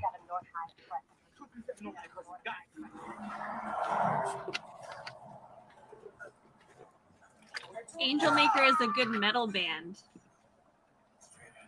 Oh, okay. Oh. I gotcha. Yeah, I'm with you on that. I mean, yeah, it's the butterfly effect, right? For sure.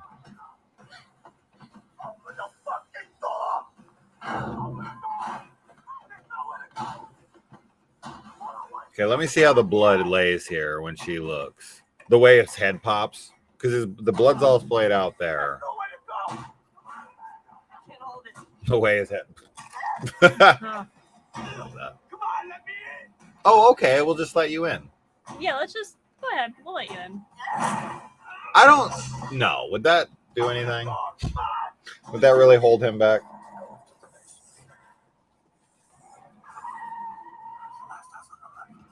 Look it up, assholes. All right. We'll look it up.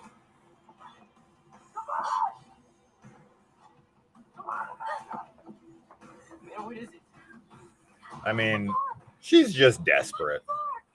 See? Oh, okay. So that's on the left side of him. Oh, okay. So it's different. Okay, that's fine. Never mind. I like looking for these little stupid things that I just need to pay more attention to. Oh, it's the last house on the left. Ooh. Gotta love that horror directors will make any reference to classic horror movies any chance they get. It could be the most banal thing. It could just be the most random thing. But they will toss it in there. What's the plan here if this dude isn't holding the key in his pocket? It's very convenient that the key is in the room. Because if it ain't, what's their plan? Amanda can't take Xavier on physically. It's just not happening. She'd get her fucking ass kicked by him if he came at her with that knife. So, like, if Xavier gets in the room and that key ain't there, they're screwed. He'd kill them both. So, I mean, but that's the risk, right? Like, the whole time, it was like, her going in there was always going to be a risk. I mean, they risked her possibly getting thrown into that pit of needles. So yeah. I think, again, just no workers' comp. I think the Jigsaw apprentices need to unionize or something, because I think there's enough of them at this point.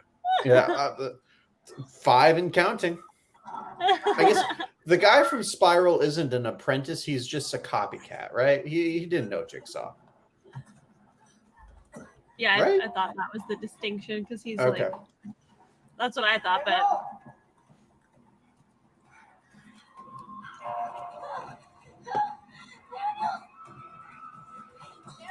I mean, I'd like to know where her other room is, but like maybe it's behind that little brick thing that she got the message from.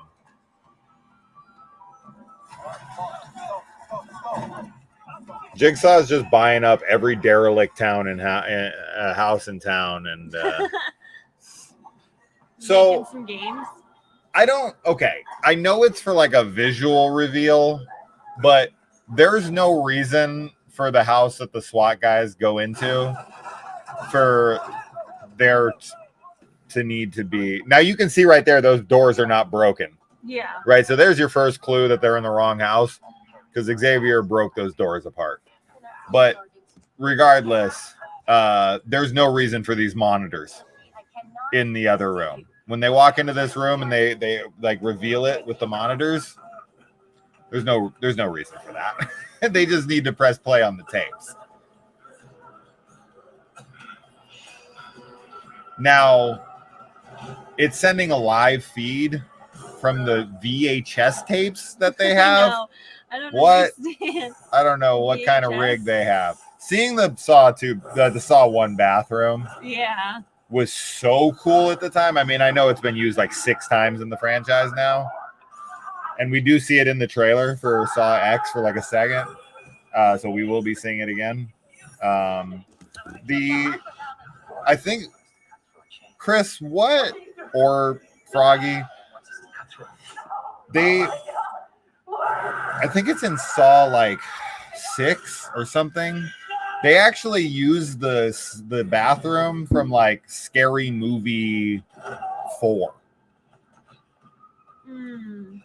Like Scary Movie did like a recreation of the bathroom for that Shaq Dr. Phil scene. And they like recreated it so perfectly. I think that the Saw crew. Now, am I wrong on that? I swear that's what I had read. Oh, Saw 3. Oh, it was that early. So Saw 3 used the Scary Movie set, right? Not the other way around. Scary Movie didn't use their set. Saw 3 used their set. That's incredible if that's true, because Scary Movie recreated the bathroom that exact. Yeah. For a gag. That's incredible. Here comes the music. Did we miss Daniel coughing? Was he coughing? I never noticed him coughing. Froggy, I'm looking for it. I didn't see it. Did we miss it? I didn't see a cough yet. You might be right. Chris, does Daniel cough blood up at any point in this movie? I didn't remember it, but I'm definitely willing to be proven wrong.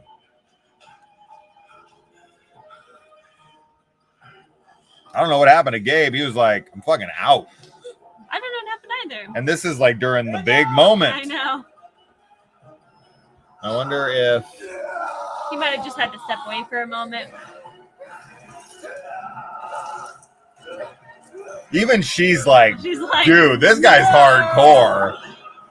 Even Amanda is like, holy shit, I was not expecting this. Yeah.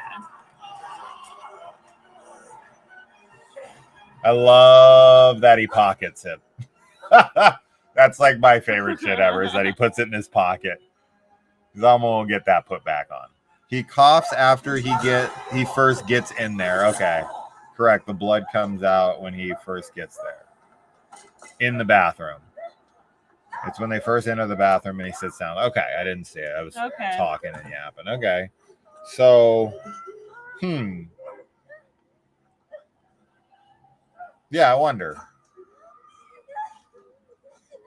She should have been like, I was just fucking with you, dumbass. There he is. What happened to you? Oh, I went to the bathroom. Oh, we don't allow bathroom breaks here. Of course we do. What if I told you it was the Saw bathroom? No. I told Kaylee I want to make our bathroom look like the Saw bathroom. Yeah. As long as the toilet isn't gross. Fauci, you want to play a game? How about watch some movies? Actually have seen some movies. See, the monitors are so unnecessary. There's, I guess, I mean, just to see it, but it just seems like a giant waste of resources of so many computer screens. Carrie, we're in the wrong fucking house. If we said it's no fucking time. Get your team out of there. Let's go.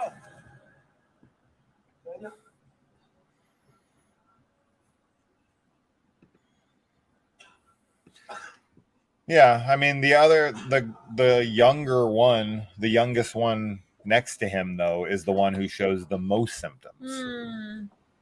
So I don't know. There's Zepp.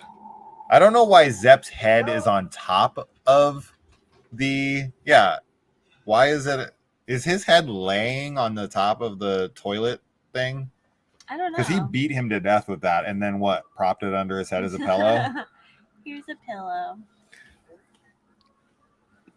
And then Adam, that's the confirmation right there. Unless they retcon it that Adam died. You never knew, right? Like, what happened to Adam? There he is.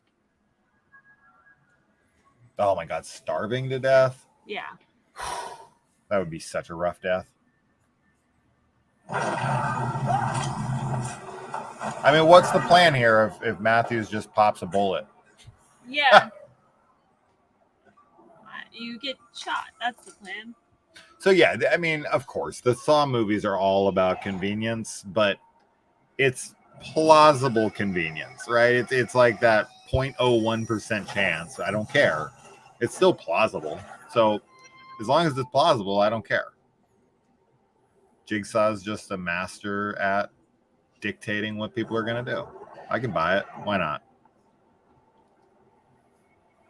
What's in there? It's money. No, it's a kid. Damn. It's Michael Cera. No, it's just Michael Cera looking kid. I know. It's Michael Cera. Ah. I was going to say this kid looks like the cross between Michael Cera and Lip from Shameless, or I guess the topical reference is now the guy from The Bear. The Bear. Yeah. Yes. The Bear's so good. So good. It's great. Have you seen season 2? Oh yeah. Yeah. No. Christmas episode, anybody? Oh my God.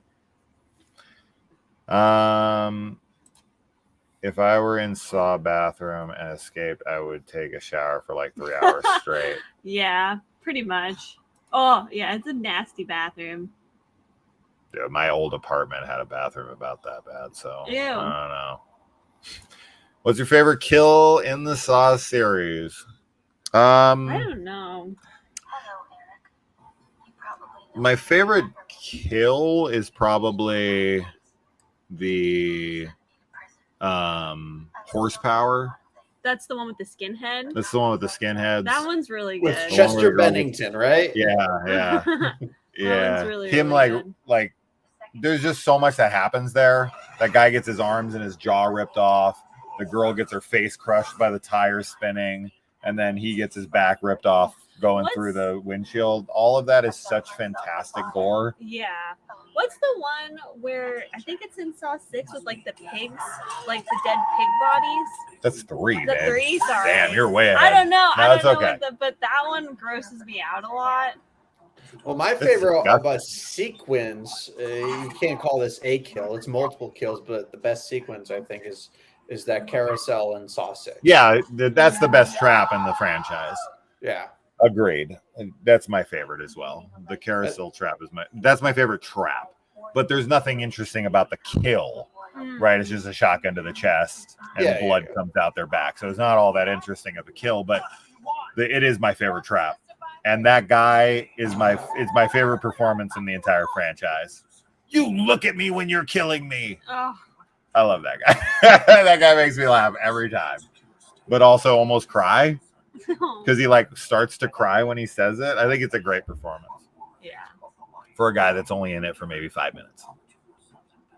I mean, the acting across the board, except for some awkward performances in 5, like the people in the traps of 5, I think are the low point performance-wise for this franchise. But outside of that, I mean, it's a pretty commendable series of performances. I really like the guy who plays what's his name, the detective in 4 and 5. Strom. Yeah, the guy from Gilmore Girls. Yeah, Strom's good. The worst performance in the entire franchise, easily hands down for me, is the like detective guy in part 7. He is so fucking bad. It's insane. I think it might have been intentional. I give him a pass because it was funny. it is kind of funny, but the way he delivers his lines is ludicrous. Oh my goodness. Saw takes place between 1 and 2, and we see the bathroom in X. So imagine Hoffman goes in there and moves Zepp a little bit. There you go. There you go. He's like, and I'm just gonna put your head up here. Oh man, a little mud vein here at the end over the credits. I remember back in the day when like there was an excitement for like new songs coming to movies, and because like I remember on the poster for this movie it was like and featuring a new song by Mudvayne. You know, back when rock was still relevant and people still liked it. Unfortunately, that's just not the case anymore. I love it, but it kind of died, which sucks. But oh yeah, Gibson, yeah, that's his name. Fucking terrible. And oh shit, we got a lot of comments since then. Kind of looks like Timothy Chalamet. He's just like, I'm going phonetic on this one. I was trying to say his name the other day. Oh, I don't even know what I was God. saying. I was like, Chamalier. She was killing me. Timothy Chalamet. Timothy Chalamet Ding Dong. Yeah, no, that's what Timothy I was Chalamet into. fucking rules, dude. Bones and All was awesome. Dune fucking rules. That kid is on my list. That's gonna be our strongest disagreement, I think, of this whole night, because I cannot stand Timothy Chalamet. Oh. Yeah, but did you not like Dune? Did you not like Bones and All? Did you? He's in good movies. He's just way overused. He's in parts he has no business being in. I think he's perfect in Dune for that character. For me, I mean, I don't know. I like him. He's no Colin McLaughlin. That's true. But that version of Dune, I don't know who I would cast as Paul other than Timothy. I don't know. I never thought about it. There's other kids that would do fine. I mean, it would do great, I'm sure. I'll cast the kid from Halloween Ends.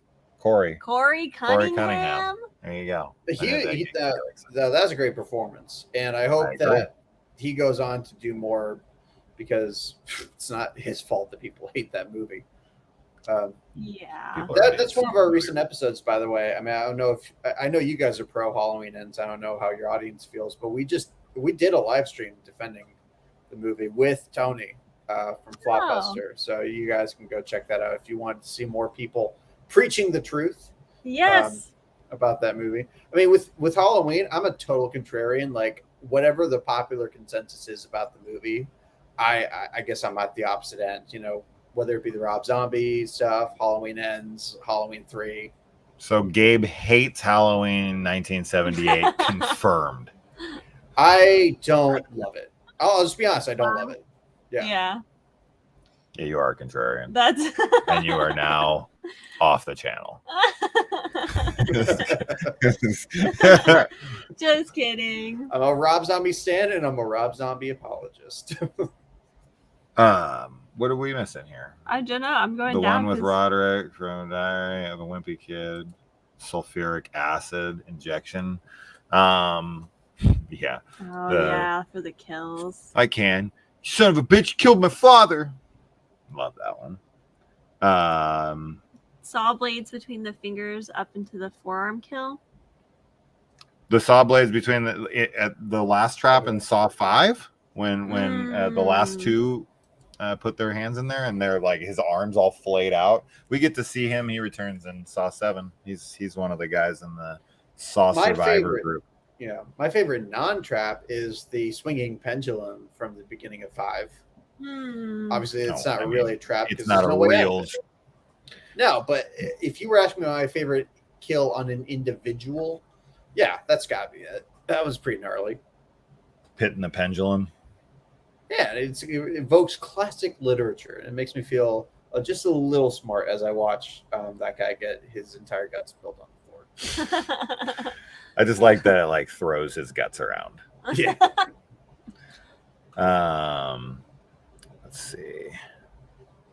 Oh, bye, Zach. I don't know what this is, but That was a couple Tobin minutes Bell, ago, he's so you in might here. have left. But Bye, thanks for Zach. joining. Yeah, if thanks you're for still joining. here. Having these theme tracks for every movie was great. Oh man, Mhm. yeah, for sure. But yeah, back in the day, man. I really like Rowan Campbell in Halloween Ends. I think, you know, I just saw like a poll with like who gave a better performance, Scout Taylor Compton in Halloween 2 or Rowan there in as Corey Cunningham. I thought that was a pretty good question because I do think Scout is really good in H2. I think that's another one in the franchise that I think is severely overlooked, and because that is a movie that so many people in the community hate, I think that actually, I think Halloween Ends and Rob Zombie's Halloween 2 has the better performances in the franchise. Yeah, which is funny to me because those are like the two most hated films in the franchise outside of Resurrection, right? Yeah, but Like this, okay, the scene where Brackett finds Annie, that whole scene, or like even when Laurie finds Annie, all that stuff with Annie, yes, yeah, in the bathroom and It's all finding great. her all dead. Yeah, That all of that stuff to me is excellent. yeah. Like I thought really great. the acting, you know, some people are going to disagree with me because there's people that eternally do not like Sherry Moon Zombie, but I thought the acting was pretty excellent in the first Rob Zombie Halloween. I actually think Malcolm McDowell delivers a really underrated performance. I know people are always going to compare him to Donald Pleasance. I'm not saying he surpasses Donald Pleasance. It's a very different performance. It's a very different interpretation. But the scene where he says goodbye to Michael, I don't know why that doesn't get brought up more, other than, you know, people's pure hatred of those two movies. But, you know, Rob knows how to direct actors. Like, actors love working with him. They keep coming back to his movies for that reason. He really knows how to work with them and give them material and bring out the best in them. I don't know. I mean, I'm somebody who can fully disconnect myself, and as I should, from John Carpenter's movies, you know, franchise, because this is Rob Zombie's Halloween, right? So like, I don't want a copy of Donald Pleasance. I want a different Loomis. This is a new interpretation. So when he becomes like this money hungry asshole in part 2, I'm like, that's cool. That's funny. That's a different take on him. I don't want to see the same shit. Right. I don't know why you guys want the rinse, lather, repeat shit. They just want the like Psycho remake. Oh my god. They want like shot for shot, just with new actors. Well, they just don't want the movies to be remade. I think that's probably what they would say. I guess if you have to remake it, I don't know what people would rather. I would prefer a total departure over a total, like a beat for beat, like shot for remake. shot. Yeah. Like a literal remake. Like, I don't need that. Yeah, Timothy Schmarlos. Ross. That's a good one. That's a good one. That's a good one. Schmarlos bailed quick tonight. I didn't even see when he left. He like came in for 2 seconds. I'm pro Halloween Ends. Yeah. I'm pro Corey. That's why Chris is coming on for our live stream next week. Oh, yay. Yep. I didn't know that. Yep. Saw 3. Chris will be joining us. It's his favorite in the franchise. Oh, cool. He wanted to be here for it. Chris has a Saw podcast called the Jigsaw Files. He's a real hardcore Saw fan like myself. So he will be joining us next week. So look forward to that. He will be so much better than Gabe, I promise. We're gonna elevate it. Every guest has to be better. No. Well, watch out, Chris, because apparently I guess they got somebody even better than both of us. That's right. 10 times better than you guys together, combined. We have freaking. Speaking of Saw 4, we haven't gotten into it at all about Saw 4, which I think, since we alluded to it, I guess I'll go ahead and state my initial opinion was that it totally derailed my interest in the franchise. Going back to it, I appreciate that there is something beneath the surface of that movie that is actually is more compelling than what the first viewing suggested to me. I think that movie was edited with like a wood chipper or something. There is something so frantic and ADD about the pace of that movie that I can't get over. And I know, like, behind the scenes, Darren Lynn Bousman, he was working on like his real passion project, Rebo, the genetic opera. I don't know if you guys have seen that. I have. Yeah. We both have. Yeah. I love That's like you see it and you like that's a vision. Like that is a whole complete vision. yes.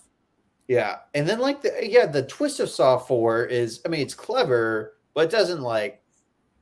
I don't know if it's like an oh shit moment more than like oh, okay, yeah, it's taking place at the same time as Saw 3. Well, I didn't expect that, you know. But the origin of Jigsaw, that was something worth developing, and I think they did that justice.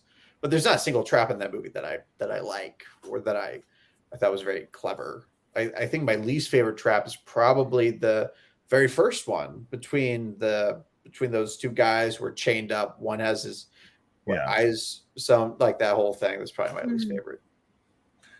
I actually really like that trap because it's like they can't communicate with each other. One's eyes are closed and the other's ears. No, his mouth. His mouth. Oh, okay, yeah. Yeah, Art, his lawyer, which he really had to bank on Art winning, but the guy with the eyes should win, right? It's like more pointing out like which one is more important, your eyes or your ability to speak.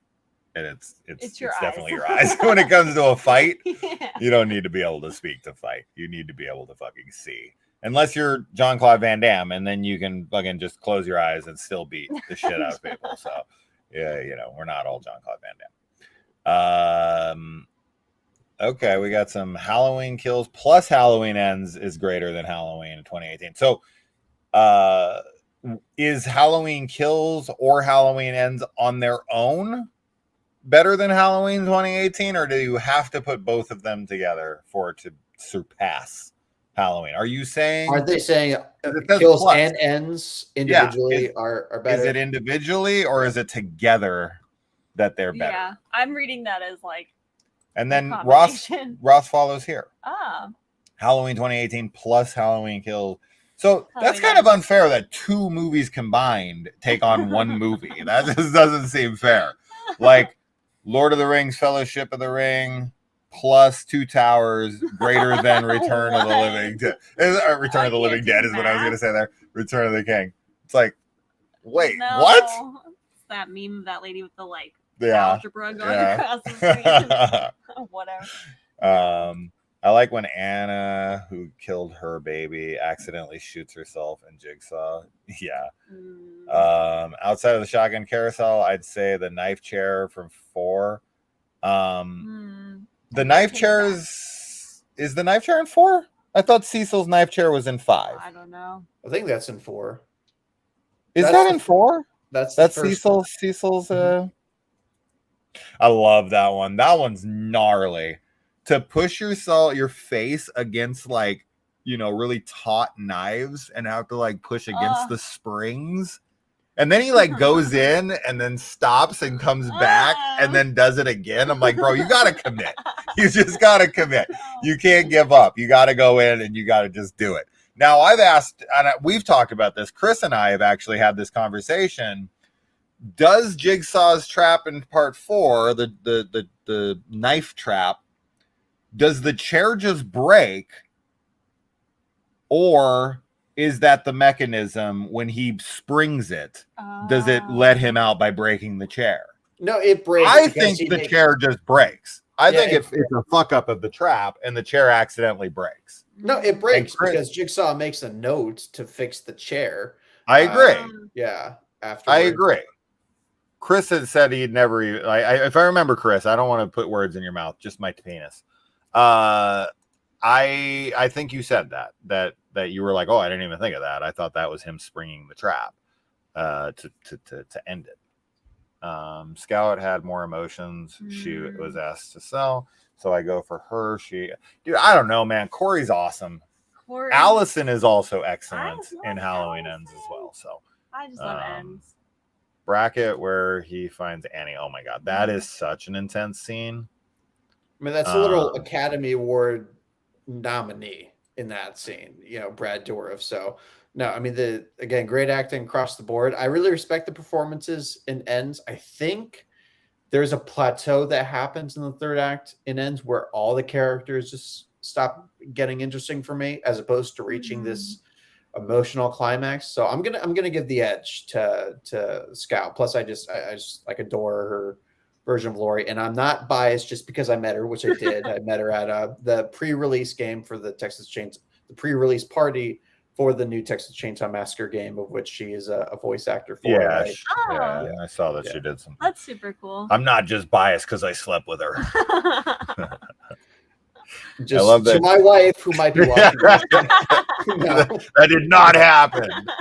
It happened.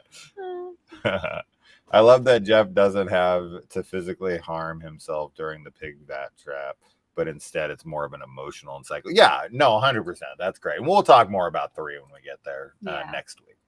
I'm a hardcore Halloween 6 Curse of Michael Myers defender. Which one? I mean, that's such an interesting film that has 2 almost completely different fucking versions of it. We defended the theatrical cut on Not That Bad. We very explicitly did not defend the producer's cut, of which neither me or my co-host particularly want to defend. I prefer the producer's cut's first 2 acts and the theatrical cut's 3rd act. So I think that yes, I think that the first because the scene where Kara when she's at her college in the producer's cut and she like thinks Michael's stalking her and she's like looking around, that is so creepy. That is the most like aesthetically like Halloween 1978 of any film in the franchise. In that moment, that felt like a scene straight out of 78. And so I love that stuff because obviously 78 for me is like my favorite movie ever made. So like to get kind of remnants of that, but I just like the story, and I like, even though the story is ridiculously convoluted. Yeah. Is there any Halloween 5 fans out there? Is it just me? It is just you, Froggy. There is literally no. I'm just kidding. Our first episode of Not That Bad, and this was Connor's idea, was to defend Halloween 5, which I think might be his favorite in the franchise, like his personal favorite. Well, there you go, Froggy. There's other and ideas. I'm like cool with it. I'm inclined to defend Halloween 5. Someone said something about Halloween 5 that definitely gave me a different vibe to it that I'm going to look at it from now on. And they said, watch Halloween 5 as a giallo. Oh. And I was like, okay. Okay.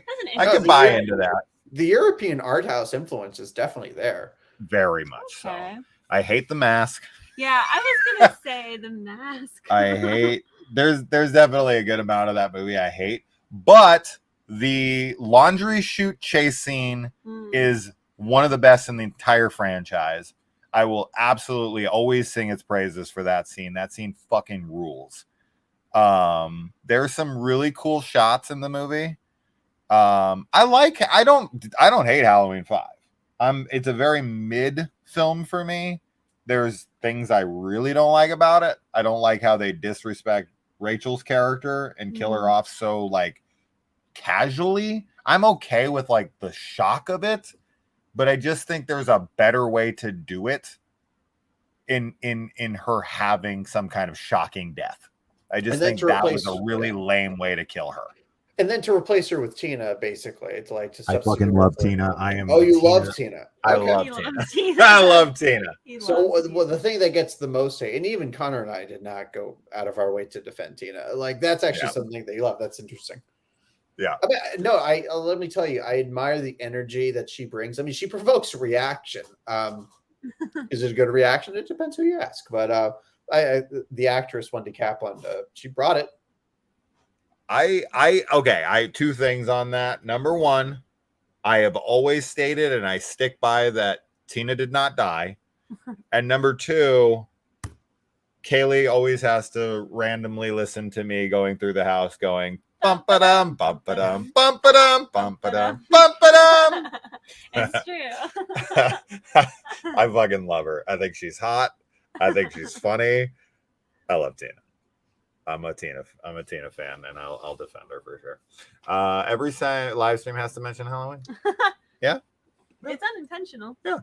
It just comes up. No, it's intentional. I actually write it on my arm, like memento style, to remind myself. I gotta mention it every single fucking time. Yet? And now Not that you would ever Ben forget. said that, Yeah. I'm just gonna fucking make sure. Even if we're signing off, and it'll be like, We're like, don't forget. Halloween franchise. Good night, everybody. Like it could be about bundt cakes, and somehow Halloween will be brought up. I don't know why we'd ever be talking about bundt cakes. Like, I haven't had a bundt cake in a long time. I mean, to be fair, this is a channel about horror movies, is it not? So that's it's a little hard. I mean, I remember that thing about Killer Flicks, the community. I think they had to make a rule to tell people stop posting about Halloween so much because nobody could stop talking about it. To be fair, this is right before the release of Halloween 2018, but still, there's Halloween fever in this community, no doubt. Yes. Sure, and my guest for the night has fucking Michael Myers behind him, so it's hard not to bring it up. A remake should be the core essence of the original intact, but do your own thing with it. I agree. Little pumpkin here. That's cute. Oh yes, there will be blood. I had a blast with Repo. We're back there. Really are we that far back? Holy shit! There's like 1,000 comments we've missed. You can look at shit from different angles, but it's still shit, Jason. That's not true. That's not true. What if you shit on like something else, and if you look at it from a different angle, you can't even see the shit? Huh? What if the dog shits on like a Rembrandt, and then you look at it from this angle, and all you see is the art? Huh? Argue with that logic. We missed a lot of comments. We missed too many. I don't want to miss all this stuff. I know. The laundry chute chase scene is probably the only thing I really like about Halloween 5. Okay, that's fair. I didn't see this one. Halloween 4 and 5 were filmed in Utah. That house in Halloween 5 is ridiculous. Because they get a house that looks anything like the Myers house. But he wanted his own aesthetic. He wanted his own thing. He was just like, fuck the continuity. And that is what it is. So we're getting a lot of laugh reacts. I don't know. But to Russell recap, the next Halloween should be interdimensional and bring in all the Michaels from the series at once. Yes. The little Spider-Verse. Tyler Maine's Michael, I think, would just body most of them. I don't think Nick Castle's Michael, to be frank, has much of a chance against even I don't know who's the guy from 5? Don Shanks. That was a big guy. Yeah, they just got bigger and bigger. So I don't know. I say George P. Wilbur in Halloween 6. He's pretty big. He's chubby. He's chubbier Michael. That was when Michael was like hanging out with the cult, and they were feeding him a little too much before he raped his niece. Now the beta Michael has to be Halloween H20. That's something that we went into when we talked about H20, which I didn't realize that the reputation had fallen so low that we would be able to talk about it, because our whole thing is we talk about movies that people don't generally like, and I thought that was a pretty popular one. But it was forever. I think I single-handedly took that film out. I feel like my hatred for it I think I spread the hatred. I think the only Halloween film that I hate is Resurrection. I hate H2O. I don't hate H2O at all. I hate it. I like the 90s vibe. I think it's awful. I think it's genuinely terrible. It's basically but I mean, art is so subjective. What does that even mean? I say that. Who gives a shit? If you love it, it's awesome. It doesn't bother me at all. That's true. Halloween 3 is a masterpiece for me. So suck it.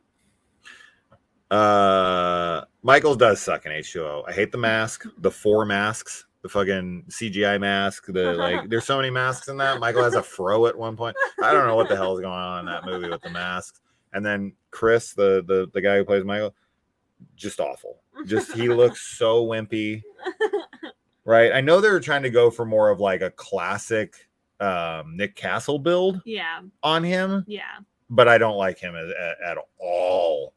At all as Michael. I hate the eyes holes that are this big. Hi, where are you guys at?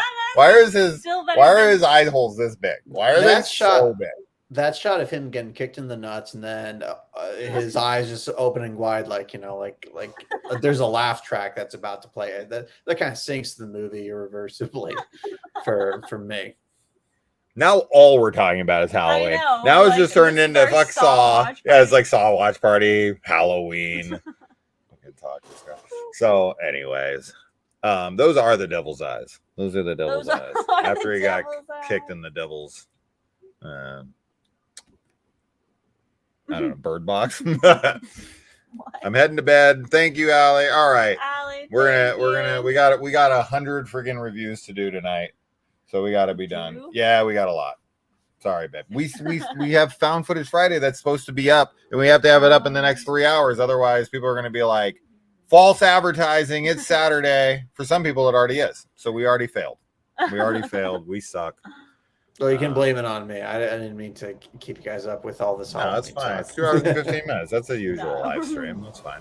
Yeah, no, I this is mean, great. we already let people know you're going to be the worst guest for this watch party. So it only gets better from here. So All our people guests- just- It only goes up from here. No, thank you for coming on, man. It's about Thank you. time. It was a It's really about fun time. time. Thank you for bringing me on. Hopefully we can, keep talking, keep collaborating. Yeah, it was a good time, just like I knew it'd be. Rock on with more content. Can't wait to see your next videos. Yeah, thanks a lot. We and once again, you guys, if you want, definitely check out Gabe's directorial debut Yes. with the Curse of Professor Zardonicus, which is it's a good film. Yeah, there's some really cool stuff in there. For sure. Yeah, I quite like it. Thanks. paid And I me to believe say you that. when you say that. He paid me to say that, but that's No, okay. I remember when I sent you when I sent you the link, and I think your first words were, "Just to let you know, if it fucking sucks, I'll let you know if it sucks." I was like, now I say that. now I know. Yeah, I say that to everybody. No, And I people like I legit appreciate that. Like I can't tell you, like you can tell when somebody's being fake to you, for whatever reason. No, it's like I really appreciate that. And I like if I had thought that you would have been a guy to kiss ass or just be afraid to be honest, I wouldn't have gone to you with it in the first place. Like I knew Sure. the kind of guy you were going to be. So It's eternal important to gratitude for that. Yeah, it's important to get feedback, right? Like otherwise you don't know what like doesn't work for the audience. I mean, it's obviously not every audience. It's we're just two people, but like Unless I like track you down and then just keep following you around and telling you how much your film sucks. I'm like, film every time you walk outside to like do something, your film sucks. No, it's funny because we get sent screeners and like a lot of found footage people now. We've become like the found footage channel. Like every director of found footage now comes to us and is like, "Will you watch our film?" But it lends itself so well for indie filmmaking, of course. And my response to every one of them is I'm always like, I'm going to extend the same courtesy I extend to every single person. If I hate your movie, do you still want me to review it? And they're like, yeah, I guess. And I'm like, because if I hate it, I'm going to fucking bash it. You're not going to get a pass. So do you want me to do that? Or would you rather I just watch it and say, okay, fuck it. I never watched it. Like, I won't even review it if you don't want me to give you a negative review. Because I don't like bashing people's films. I don't have fun doing that, but I'm not gonna be like, well, yeah, he tried. But honestly, the market for hate watching is so strong that the thing that makes the more sense for your own self-interest is to have that review, because even that is going to bring more attention and get more people to watch it than just nothing, than like no publicity, no word about it. I'm sure I inadvertently got people to watch Death House somehow. Even though it's literally the fucking most harsh review I've ever given in my entire, time on YouTube. I guarantee I still have people in the comments. And I literally said in my review, I know some of you are going to think like, oh my God, I got to see this. And I was like, please don't. please, if you ever do me a favor, Like, don't please save watch yourself the time and do not give these But guys you a cent reviewed of it, your and doll people of your wanted time. to Because I was see. so offended by how horrible it was Yeah. that I could not help but be like, this is a movie that needs to be burned to the ground. It's the worst movie I've ever seen in my entire life. And I watched Mystery Science Theater 3000 growing up. So this is as bad as it gets. Bottom of the barrel. And now there's probably 3 people in this fucking live chat right now. Is like, I got to look up Death House. No, you don't. No, you don't. I Don't gotta watch look up. I gotta look it up. No! honestly. God damn it. See? You're right. See? Point proven. So, Grogu wants to say goodbye to everybody. He does. He's like, So take go me ahead. outside. Say it, buddy. Say it. Nothing? Can you hear? Oh, did you hear him? Did you hear him? Nips. Oh, he's biting my nose. All right. We love you guys.